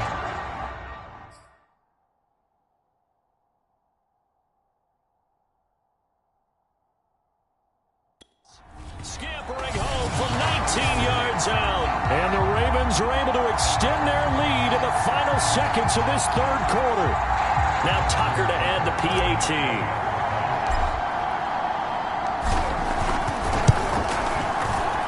And the lead grows even larger here in the 3rd quarter. Well, they got the ball in great field position. 1 play later, boom, end zone.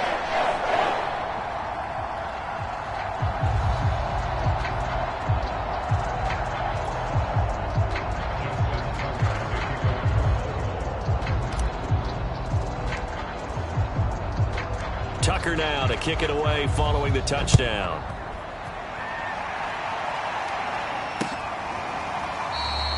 And not willing to risk another fumble. He'll sit on this one. It's a touchback.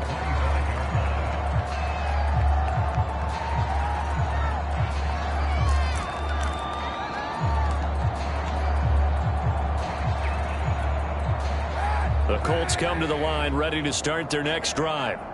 And 3 and out on the last drive. No points on the scoreboard. A little soul-searching now? I would say so, and they need to help out their defense a little bit. They've had to be on the field a lot more than normal, put them in some tough spots. But what's the old adage? When you get another chance, it gives you a better chance to do it right. 1 quarter remains here as we wrap up the week on a Monday night. We'll return with more after this break. You're watching the NFL on EA Sports.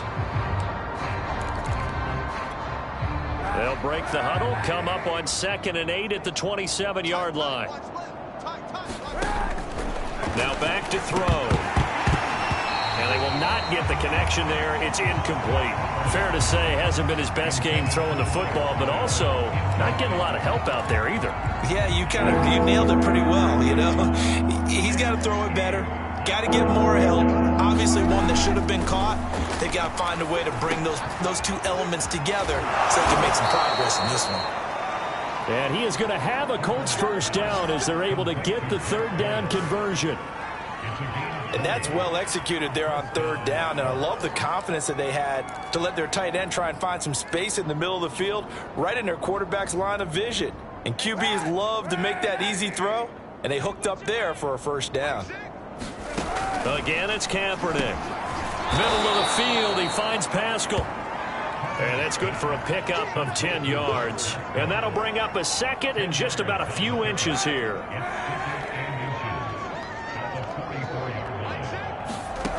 Working from the gun, it's Kaepernick. Well, I'm not sure he saw the linebacker there as that's batted down and incomplete. Well, he leads the NFL in interceptions and nearly added to that total. Got his hand on it, couldn't quite corral it. It's been a Pro Bowl type season for him, and the term ball hawk really comes into play, doesn't it? Yeah, I like that one a lot because teams want to avoid that type of a player. Then he goes down. The Ravens able to get to him. And the defense coming through on 3rd down. A loss of 7 to bring up forward. This may be one of the best stretches of defensive football that I've seen. I don't know about you. 5 sacks last week, now 3 here in this affair. I would agree with that, and I've enjoyed watching the skill that's gone into it. You can see the intelligence behind it as well. He's watched tape, and he's setting people up, but relentless. That's the one word that keeps coming to mind. He does not want to be denied at getting to the quarterback. And they're not denying it. That's taken on the 25. Now it appears we're going to get whistles and a stop. A man down on the return. While the training staff takes a peek, we'll take a break.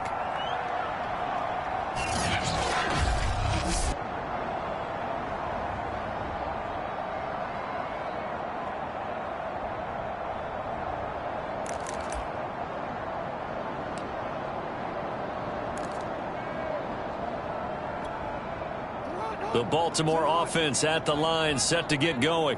And this crowd has certainly liked what they've seen. Their guys fully expected to win this one coming in, and they have not disappointed as they've got the big lead here in the 4th. He'll let this go deep for Ruggs. Oh, wide open, complete. And in for the Ravens touchdown. Henry Ruggs hitting double digits with his 10th touchdown of the season. And the Ravens add on to their lead, and they are also closing in on a 5th straight victory. Well, where our booth is here, we can see all of the writers to our left, and their post-game stories, Charles, they have been filed for some time because this game, boy, is it lopsided. Yeah, we can see our guy Scoop. He's even got his fedora tipped over his face. I think he's taking a nap now. Nothing left to write for him, but how gratifying has it been for them to see what they've done in practice and carry it into a game and see the execution be so good. They've got to feel fantastic about what they've accomplished in this one. Tucker able to connect on the extra point, and that will extend this big lead.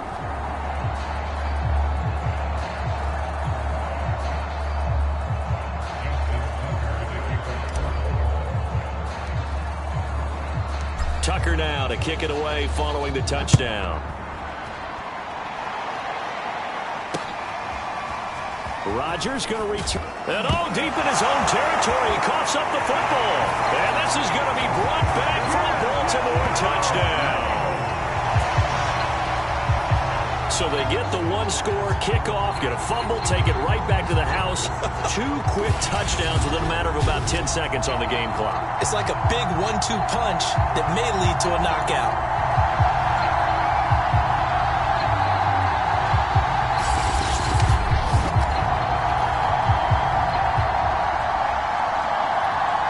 Tucker now to add the point after.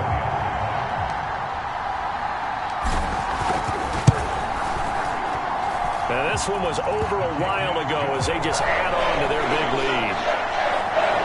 The scoop and score, always an exciting play in football. We witnessed it there, grabbing it off the ground and then rumbling it into the end zone for 6.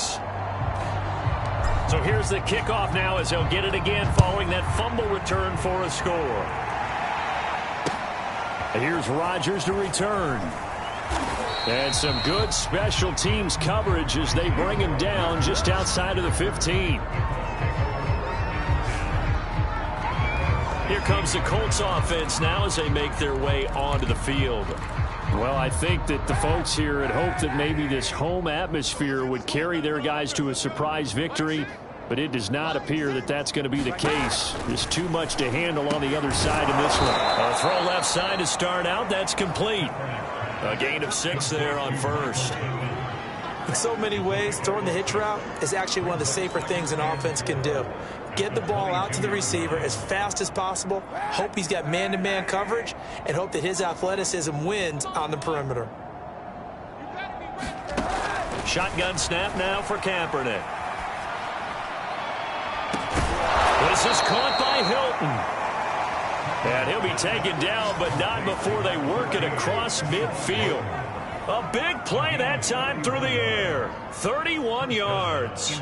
So the line of scrimmage moves all the way across the 50 now as they come up 1st and 10. Back to throw. He goes right back the way of Hilton. And this will leave him a yard short. Nice pickup of 9 yards on 1st down. Here's 2nd and a yard. Fired that one in there, able to make connection on a nice in route. With those faster passes when they're going that fast, any hesitation as a quarterback that the deflection, if you miss, might be... And the Raven pressure too much. Down he goes. They push him back 8 yards that time on 2nd down.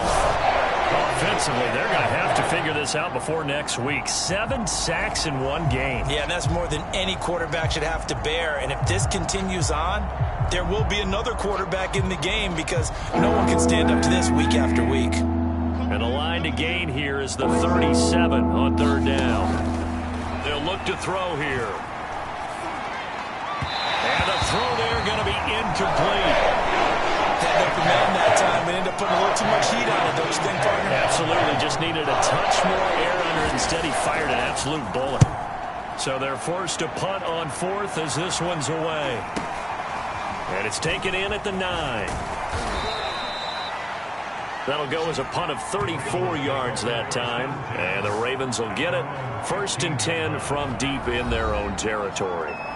Baltimore about ready to go on offense. And it's looking all the more likely that a 5th straight win is going to be in the cards. They'll try to run some time here with a 1st and 10.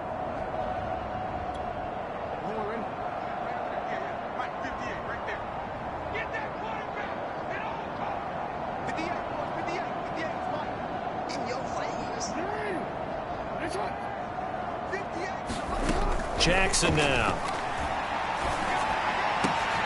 That is caught, Rashad Bateman.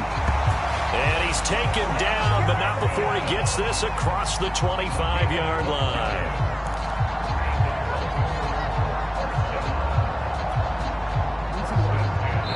Just 2 minutes remaining here in the 4th quarter of what has been a one-sided affair.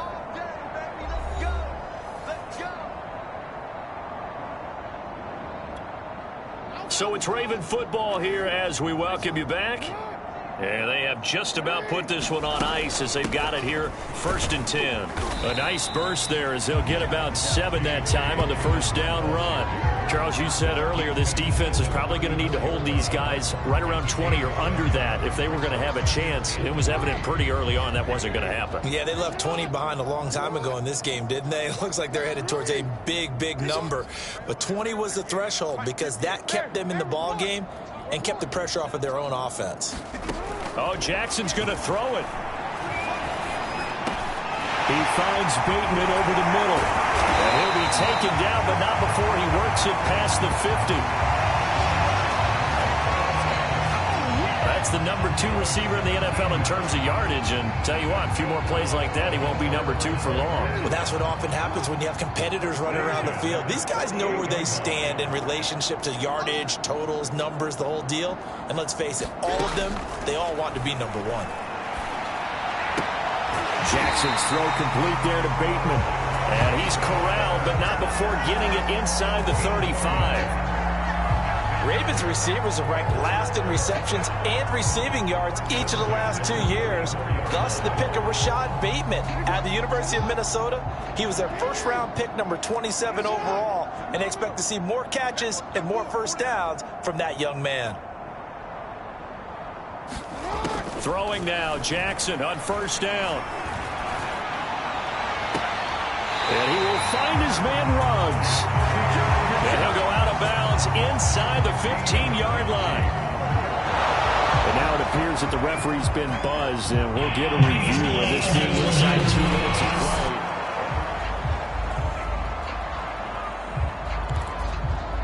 After reviewing the play, the ruling on the field is reversed. So the officials and the folks in New York got a second look at this one, and the call is going to be overturned.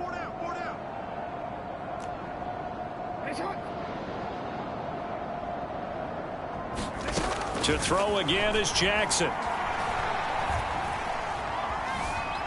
Being chased out left.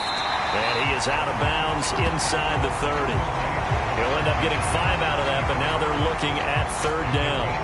So many times we talk about having good eye discipline when you're playing defense, making sure your eyes are in the proper place on a given play. Looks like that discipline came to the front there, didn't it? They were able to hold him for a short gain when he took off running. Here's Jackson to throw.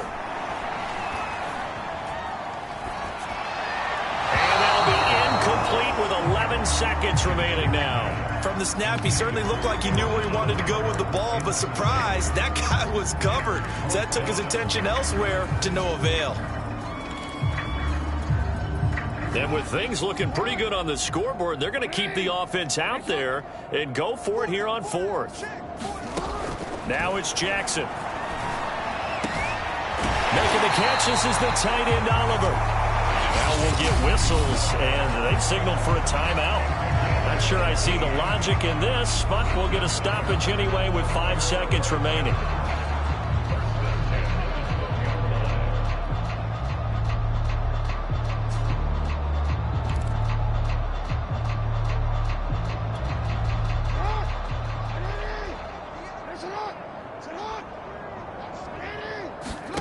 And despite the late lead, Jackson to throw. This is caught. And he takes it in for the score on the game's final play, so it doesn't affect the outcome, but a little whipped cream on top to their ending. Or as our friends in Bayou Country would say, that's a little lagniappe, a little extra on top. So the final seconds tick away in this Baltimore victory. And I tell you what, Charles, this might be about as good as it gets. They were incredible. Yeah, offense was in fine form. The shutout, Adam, I think they were looking for in this one, and that helped out their defense. Didn't have to be out there the entire time. So when you do that and you're out there fresh playing, a little extra spring in your step, and it showed up in this one. They had a ton of spring in their step. Impressive victory. So for the Ravens, they improved to 5-0 now on the young season. And next week, they get to stay home again as the Los Angeles Chargers come to town. Meanwhile, for Indianapolis, they drop below 500 to 2-3 with a loss. And they'll be at home next week for a date with the Houston Texans. That'll do it for us. I'm Brandon Gaudin alongside Charles Davis. Thanks to our entire crew as well. We'll talk to you next time. So long, everybody.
You have grades for browse available players to improve your team.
Entering settings screen, you have 19 options. Menu narration option is set to off is selected.